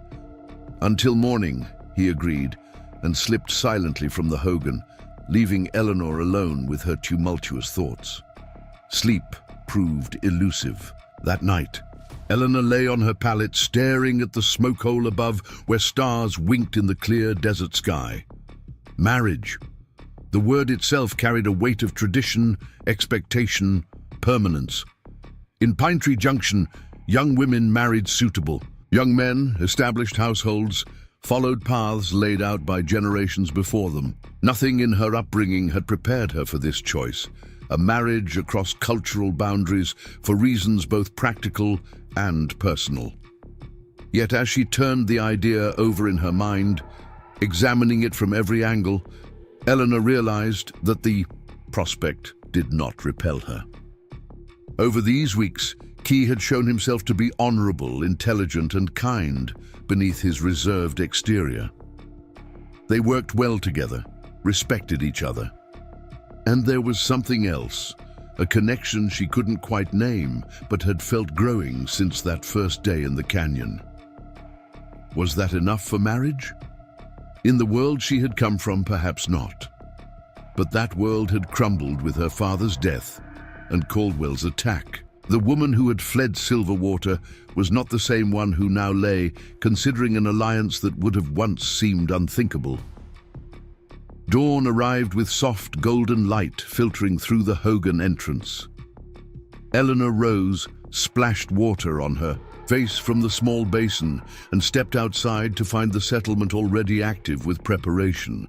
Men checked weapons, women packed essential supplies, children were instructed in emergency hiding places. The threat was imminent, the response organized but tense. She found Key near the council area, deep in conversation with Thomas and several other warriors. He straightened as she approached, his eyes questioning but patient. "I need to speak with you," she said quietly. "Alone." They walked to the edge of the settlement, where the view opened to the vast landscape beyond the mesa, red rock formations, distant mountains, the infinite sky. Eleanor took a deep breath, gathering her thoughts. If we do this, if we marry, what happens afterward? She asked. Would I be expected to remain at Hidden Mesa permanently? Would you come to Silverwater? He considered her questions with characteristic thoroughness. Alliance Way does not dictate path after danger passes. Could live at Hidden Mesa. Could rebuild Silverwater together. Could find new place altogether. His gaze met hers. Important. Thing is, choice remains ours, not forced by Caldwell or government. And if... Eleanor hesitated, then pressed forward with the question that had occupied her thoughts through the night. If feelings change, if one of us comes to regret this decision. Dine have ways to end marriage if paths must separate, Key replied, his voice gentle but direct. Not like white law that binds forever. If hearts change, we acknowledge truth, part with honor. The practicality of this approach surprised Eleanor, yet also reassured her. This was not an irrevocable commitment, but a deliberate choice that could be revisited if circumstances changed. One more question, she said. Do you want this, not just as strategy against Caldwell, but as a beginning between us? For the first time since she had known him, Key's expression opened completely, revealing the depth of feeling he usually kept carefully guarded. "Yes," he said simply. "Since watched you rebuild after losing everything. Since saw how you learned our ways without judgment. Since felt how you fight for what is right, not just what benefits you." He took a step closer, not touching her, but near enough that she could feel the warmth of his presence. "Want this path with you, Eleanor Hayes? Whether easy or difficult, whether approved by others or not." The sincerity in his voice, the quiet intensity of his gaze settled something within her. Eleanor realized that her decision had already been made, perhaps days ago, when she had chosen to leave Silverwater to stand with hidden Mesa. "Then yes," she said, her voice steady despite the momentous nature of her choice. "I will walk this path with you." Relief and something deeper flickered across Key's features. He reached slowly for her hand, his fingers warm as they enclosed hers. Not a passionate gesture, but one of connection, of promise. "We go to Fort Anderson now," he said, "before Caldwell arrives. Thomas and 2 others come as witnesses." Events moved swiftly after that. While the settlement continued preparations, Eleanor changed into her best remaining dress, the one she had worn to court in Pine Tree Junction. Margaret presented her with a woven belt of striking blue and red patterns to wear over it, a traditional Navajo wedding item. Lena helped arrange her hair, weaving small turquoise beads into the braids. "You look like dawn sky," Lena said with rare expressiveness. "Strong colors that bring new day." They departed Hidden Mesa just as the sun cleared the eastern ridges, riding hard toward Fort Anderson. The trading post and military outpost was a half-day's journey if they pushed the horses. With luck, they would reach it by early afternoon, complete the marriage ceremony, and return to Hidden Mesa before Caldwell and the Indian agent arrived. Fort Anderson appeared on the horizon shortly after midday, a collection of wooden buildings, surrounded by a low wall, the territorial flag hanging limp in the still air. As they approached, Eleanor noted increased activity around the fort. More soldiers than usual patrolling the perimeter, wagons being loaded with supplies. "Something happening," Thomas observed, his expression concerned. "Many soldiers, much movement." They were stopped at the gate by 2 young soldiers who eyed the Navajo men with suspicion. "State your business," one demanded, hand resting meaningfully. On his holstered pistol, Eleanor moved her horse forward. "I'm Eleanor Hayes of Silverwater Ranch. We're here to see Reverend Miller on a personal matter." The mention of her name caused the soldiers to exchange glances. "Miss Hayes," the taller one confirmed, "the territorial governor's been asking about you." A chill ran through Eleanor at these words. "The governor? Why would he?" "Don't rightly know, ma'am, but there's been telegrams coming in about some kind of situation with the Navajo up north." He glanced at Key and the others. "These men with you?" "Yes," she replied firmly. "They're my escorts and friends. We've come on legitimate business with Reverend Miller." After a moment's hesitation, the soldier nodded. "Reverend's in his chapel, but commanding officer might want a word when he hears you're here." They were allowed entry, though Eleanor noted that one of the soldiers immediately headed toward the main headquarters building, presumably to report their arrival. The fort's interior was a hive of activity. Soldiers preparing equipment, officers, conferring in small groups, an atmosphere of imminent action. Reverend Miller's chapel was a small, simple building near the eastern wall of the fort. The elderly minister was tending his modest garden when they approached, his weathered face creasing with surprise at the unusual group. "Miss Hayes, isn't it?" He greeted her, wiping soil from his hands. "William's daughter?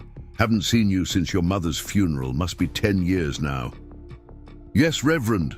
Eleanor dismounted, approaching him directly. "We need your help with an urgent matter." The Reverend's eyes moved from her to the Navajo men, lingering on Key with evident curiosity. "I see," Perhaps you'd better come inside. Me, within the chapel's cool interior, Eleanor explained their situation as concisely as possible. Caldwell's vendetta, the threat to hidden Mesa, and their proposal to use marriage as a legal protection against forced removal. She carefully omitted any mention of personal feelings, framing the request in terms the Reverend might find acceptable. Reverend Miller listened without interruption, his expression thoughtful. When she finished, he removed his spectacles, polishing them slowly with a handkerchief. "What you're proposing is unusual," he said finally. "Mixed marriages aren't common and not always looked upon favorably." "We understand that," Eleanor replied, "but there's precedent, and the territorial. Courts have recognized such marriages before." The Reverend studied Key, who had remained silent throughout the explanation. "And you, young man, do you understand what you're undertaking? The challenges you'll face?" "Yes," Key answered simply. "Choose this path with clear eyes." Miller replaced his spectacles, regarding them both with a penetrating gaze. "Marriage is a sacred covenant before God, not merely a legal arrangement. I cannot in good conscience perform a ceremony that's entered into solely for practical advantage." Eleanor felt her hopes sinking, but before she could respond, Key spoke again, his voice carrying a depth of feeling she had rarely heard from him. "Not only for advantage," he said. "Eleanor Hayes saved my people with her courage in court. She left her own land to stand with Dine against danger. I respect her spirit, her strength." He glanced at Eleanor, something vulnerable in his expression. "Marriage begins with respect. Love grows from good soil." The simple eloquence of his words hung in the chapel's still air. Reverend Miller's stern expression softened slightly. "Miss Hayes, do you share these sentiments?" Eleanor met the minister's gaze directly. "I do. Key Benally is the most honorable man I've ever known. He rescued me when others would have left me to die. He taught me to see the world differently, to understand what truly matters." She took a deep breath. "The circumstances may be unusual, but my choice is sincere." A long moment of silence followed as the Reverend considered their words.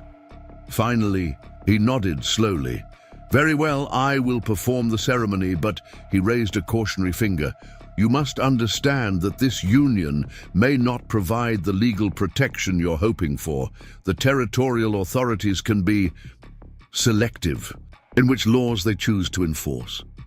"We understand the risk," Eleanor assured him, "but we have to try." The ceremony itself was brief but dignified. Thomas and the other warriors stood as witnesses, solemn and respectful within the small chapel. Reverend Miller conducted the service with surprising sensitivity, incorporating elements of both traditions.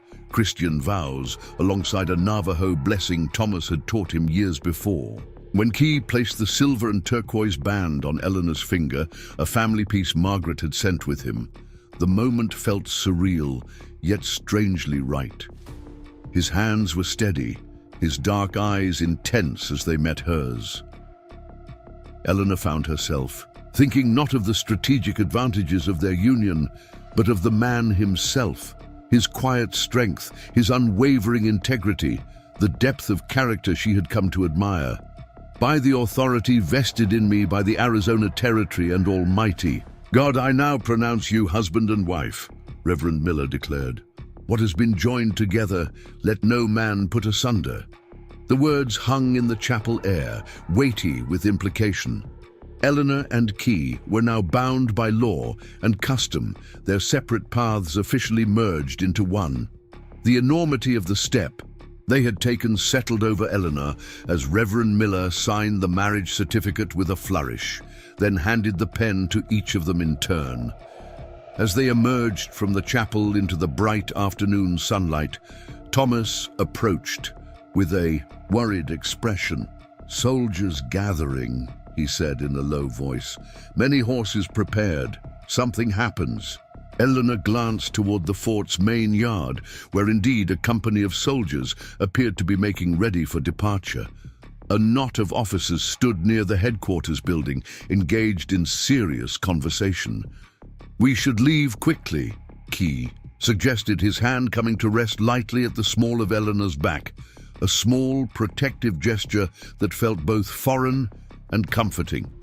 Before they could reach their horses, however, a commanding voice called out, "Miss Hayes, a moment, if you please." They turned to find a distinguished-looking officer approaching, his uniform indicating the rank of major.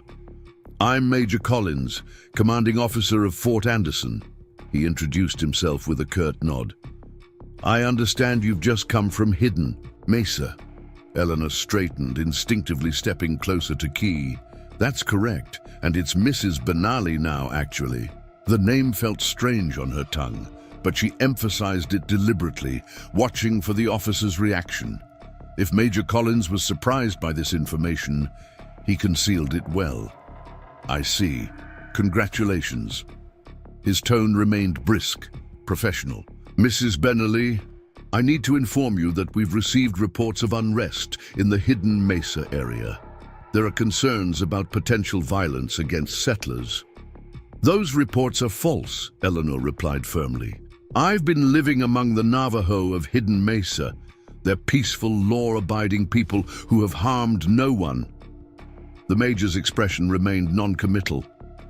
"Nevertheless, Indian Agent Crawford has requested military support for a relocation operation scheduled to begin today.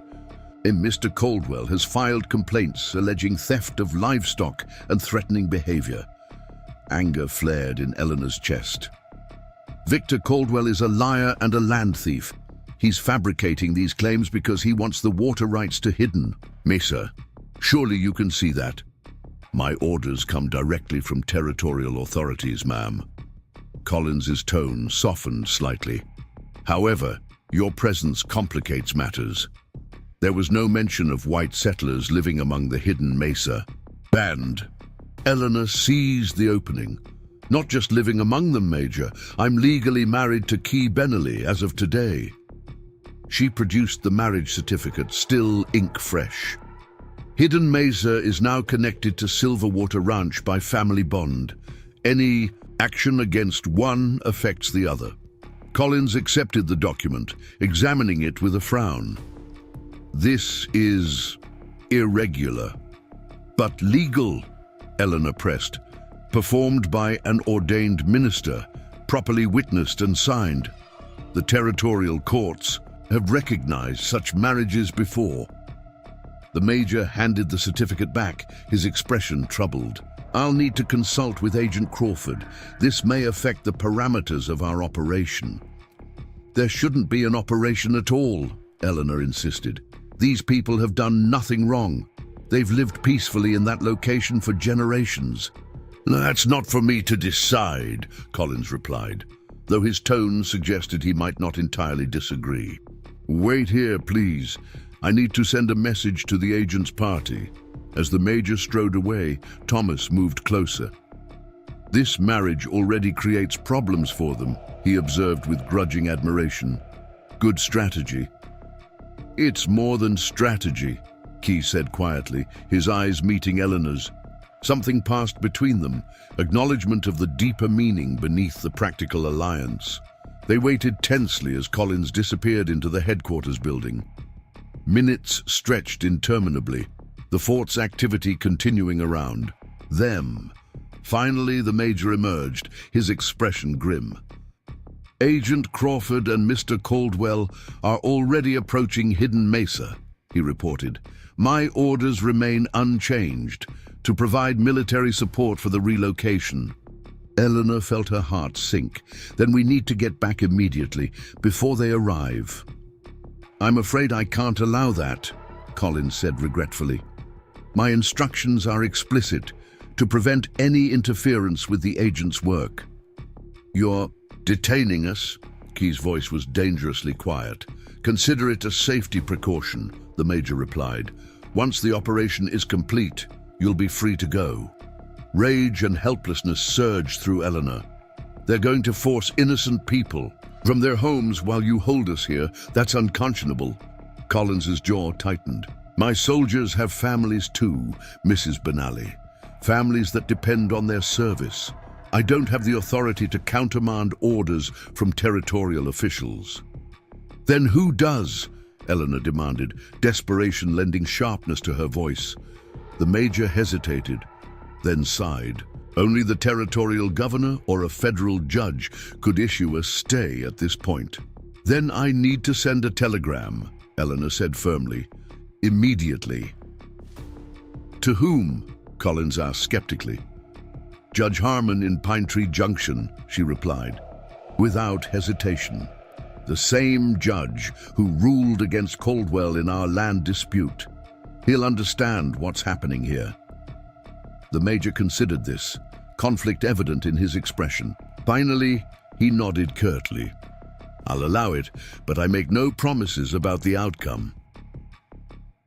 The fort's telegraph office was a small room adjoining the headquarters building. The operator, a young corporal with wire-rimmed spectacles, looked up in surprise as Eleanor entered with Key and Major Collins. Need to send an urgent message to Judge Harmon in Pine Tree Junction, Collins instructed. Official business. Eleanor composed the telegram with careful precision, aware that every word cost money and time they didn't have. Urgent, stop Judge Harmon, stop Caldwell falsely. In claiming Navajo hostility to seize hidden mesa water rights, stop Indian agent, Crawford corrupted, stop military removal imminent, stop I am now legally married to Key Benally of hidden mesa, connecting properties, stop request, immediate stay of removal. Order stop, Eleanor Hayes, Benally stop. The corporal's fingers clacked rapidly over the telegraph key, translating her words into electrical pulses that would speed across miles of wire to Pine Tree Junction. When he finished, he looked up expectantly. Response may take time, ma'am. Judge might not be immediately available.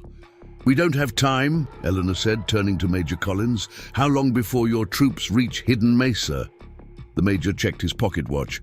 3 hours, perhaps 4 if the terrain slows them. And how long would it take us to ride there? About the same, Collins admitted, which is precisely why I can't allow you to leave. Eleanor's mind raced, searching for options. What if you went with us, as an official observer? Then you wouldn't be disobeying orders. You'd simply be ensuring proper procedure. The suggestion clearly caught Collins by surprise. He considered it, brow furrowed. That would be highly irregular. So is forcing peaceful people from their homes based on false accusations, Eleanor countered. Major, you seem like an honorable man. Can you really stand by while an injustice is committed in the name of the government you serve? Collins's internal conflict was evident in his expression. Before he could respond, the telegraph operator interrupted. Sir, response from Judge Harmon. They all turned as the corporal transcribed the incoming message. Eleanor, stop suspicions about Caldwell. Confirmed. Stop evidence of corruption with Indian. Agent found stop issuing temporary stay of all actions against Hidden Mesa, Navajo. Stop delivering formal injunction to governor today. Stop hold your ground legally. Stop Harmon. Stop relief washed through Eleanor as she read the message. Judge Harmon believes us. He's issuing a stay. This changes things, Collins acknowledged, taking the telegram and reading it carefully. But Agent Crawford may already be at Hidden Mesa, and he might not honor a stay communicated by telegraph rather than formal court order. Then we need to get there immediately, Eleanor insisted. With a copy of this telegram and our marriage certificate, you could come as an official representative, ensure that the law is followed.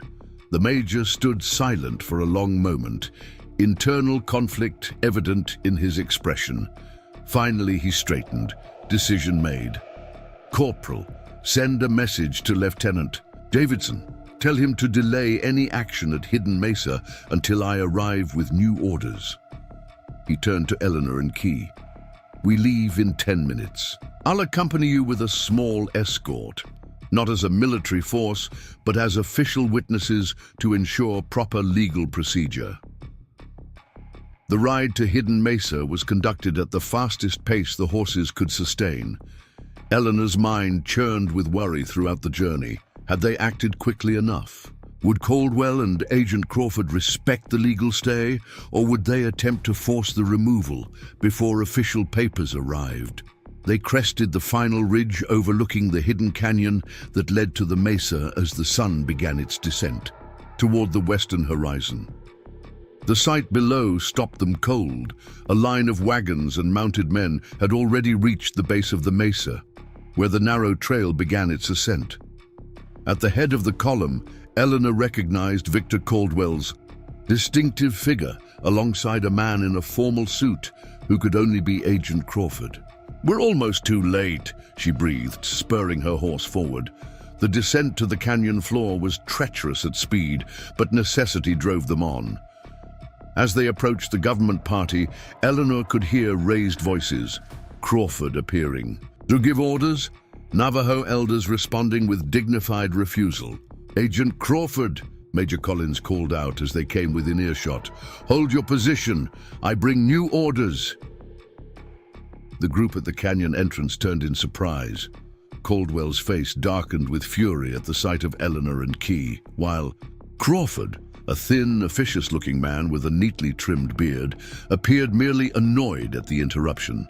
"Major Collins," he acknowledged stiffly, "this is unexpected. My understanding was that your men would meet us here." "Circumstances have changed," Collins replied, dismounting and approaching with formal correctness. He presented the telegram. "Judge Harmon has issued a stay on all actions against the Hidden Mesa Navajo, pending investigation of certain allegations." Crawford scanned the telegram, his expression souring. "This is highly irregular. A telegram is not a formal court order." "Perhaps not," Collins agreed, "but it is sufficient to warrant caution, particularly in light of other developments." He gestured toward Eleanor and Key. "Miss Hayes has legally married Key Benally, creating a family connection between Silverwater Ranch and Hidden Mesa that complicates any removal action." Caldwell stepped forward, barely contained rage in his voice. "This is preposterous. A white woman marrying an Indian to thwart legal proceedings? It's obviously a sham, a desperate ploy." "The marriage was performed by Reverend Miller at Fort Anderson today," Collins replied evenly. "Properly witnessed and documented. Whatever the motivation, it is legal under territorial law." A tense silence followed as Crawford and Caldwell exchanged glances. Eleanor moved her horse forward to stand beside Key, presenting a united front. Behind them, the Hidden Mesa Navajo had gathered at the trail entrance, watching the confrontation with wary attention. "This changes nothing," Caldwell insisted. "The removal order stands. These people have refused legitimate government directives to relocate to designated reservation lands." "That's a lie," Eleanor called out clearly. "Hidden Mesa has never been formally served with any relocation order until today. They've lived here peacefully for generations, harming no one." Crawford's expression hardened. "Miss Hayes, or Mrs. Benally, if you prefer, this is a matter between the territorial government and the Navajo. Your marriage, while interesting, does not give you authority to interfere with official business." "But this does," came a new voice from behind them. All heads turned to see Sheriff Dawson riding into the canyon, accompanied by two deputies. He carried a leather document case and wore an expression of grim satisfaction. "Sheriff," Crawford acknowledged with obvious displeasure, "this doesn't concern Pine Tree Junction law enforcement." "Actually, it does." Dawson dismounted, extracting an official-looking document from his case. "Judge Harmon asked me to deliver this personally. It's a formal injunction prohibiting any action against the Hidden Mesa Navajo, pending a full investigation into certain allegations of corruption and false testimony." He handed the document to Major Collins, who examined it before passing it to Agent Crawford. The agent's face paled slightly as he read. "This mentions me specifically," he said, voice tight with suppressed anger. "Allegations of accepting bribes, falsifying reports. This is outrageous." "Judge Harmon thought you might feel that way," Dawson replied dryly. "That's why he included this." He produced a second document. "Sworn testimony from your former clerk, detailing payments received from Mr. Caldwell here, along with instructions to alter official reports regarding Hidden Mesa." Caldwell stepped forward aggressively. "This is slander. I'll sue everyone involved." "I'd advise against that," Dawson said calmly. "Your former foreman, Jeremiah Walsh, has also provided a very interesting statement about your instructions regarding Silverwater Ranch and Miss Hayes. Seems he had a change of heart after nearly dying from that arrow wound." He nodded toward Key. "Decided he didn't want to hang for attempted murder just to increase your water rights." The color drained from Caldwell's face. For the first time since Eleanor had known him, he appeared genuinely afraid. Agent Crawford looked from the documents to Caldwell, then to Major Collins. Self-preservation clearly warring with loyalty to his benefactor. "I may have been misinformed about certain aspects of the situation," he said finally. "Perhaps a delay would be prudent while these allegations are investigated." "I believe that would be wise," Collins agreed, the hint of a satisfied smile touching his lips. "My men and I will escort you and Mr. Caldwell back to Fort Anderson, where I'm sure Judge Harmon will want to speak with you both." As the confrontation dissolved into a flurry of official arrangements, Eleanor felt Key's hand find hers. She turned to see him watching her, something like wonder in his usually guarded expression. "You did this," he said quietly. "Changed what seemed unchangeable." "We did it together," she corrected him, suddenly aware of the silver band on her finger, the irrevocable step they had taken, all of us. The Hidden Mesa elders approached cautiously, Margaret among them, her aged face showing rare emotion as she took in the scene, her grandson and Eleanor standing hand in hand, the government officials retreating, the threat of removal dissolving before their eyes.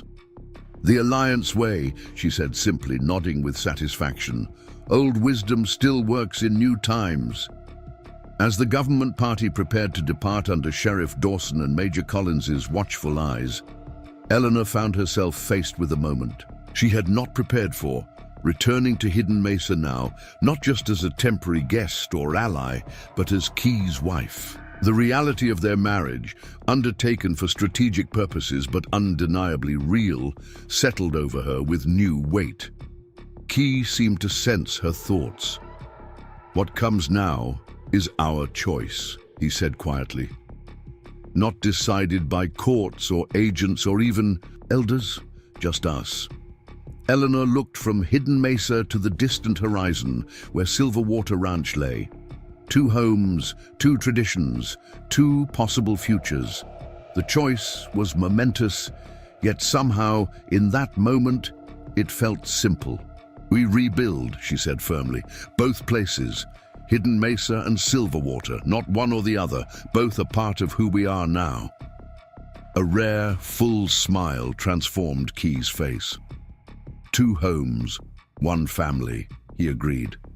"Good path." The years that followed were not easy ones.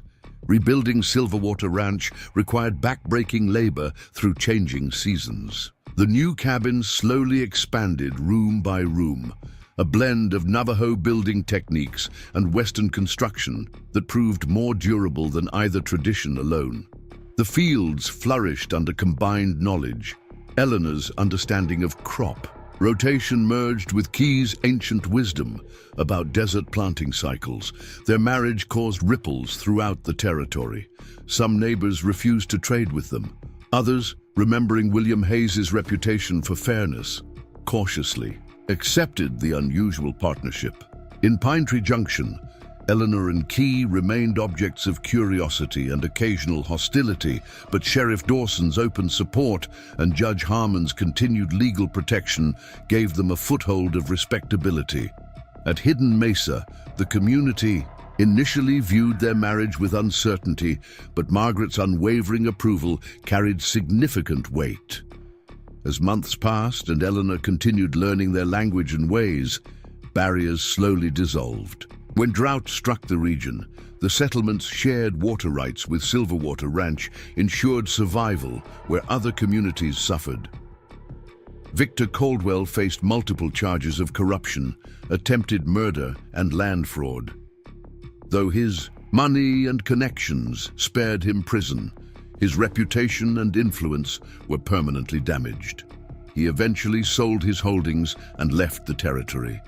A bitter defeat that brought no joy to Eleanor, but a sense of justice served. The winter of 1887 brought unprecedented snowfall to northern Arizona. As Eleanor stood at the door of their cabin, watching white flakes transform Silverwater's landscape, she felt Key's arms encircle her from behind, his chin resting lightly on her head. The easy comfort of his embrace, once so foreign, now felt like home itself.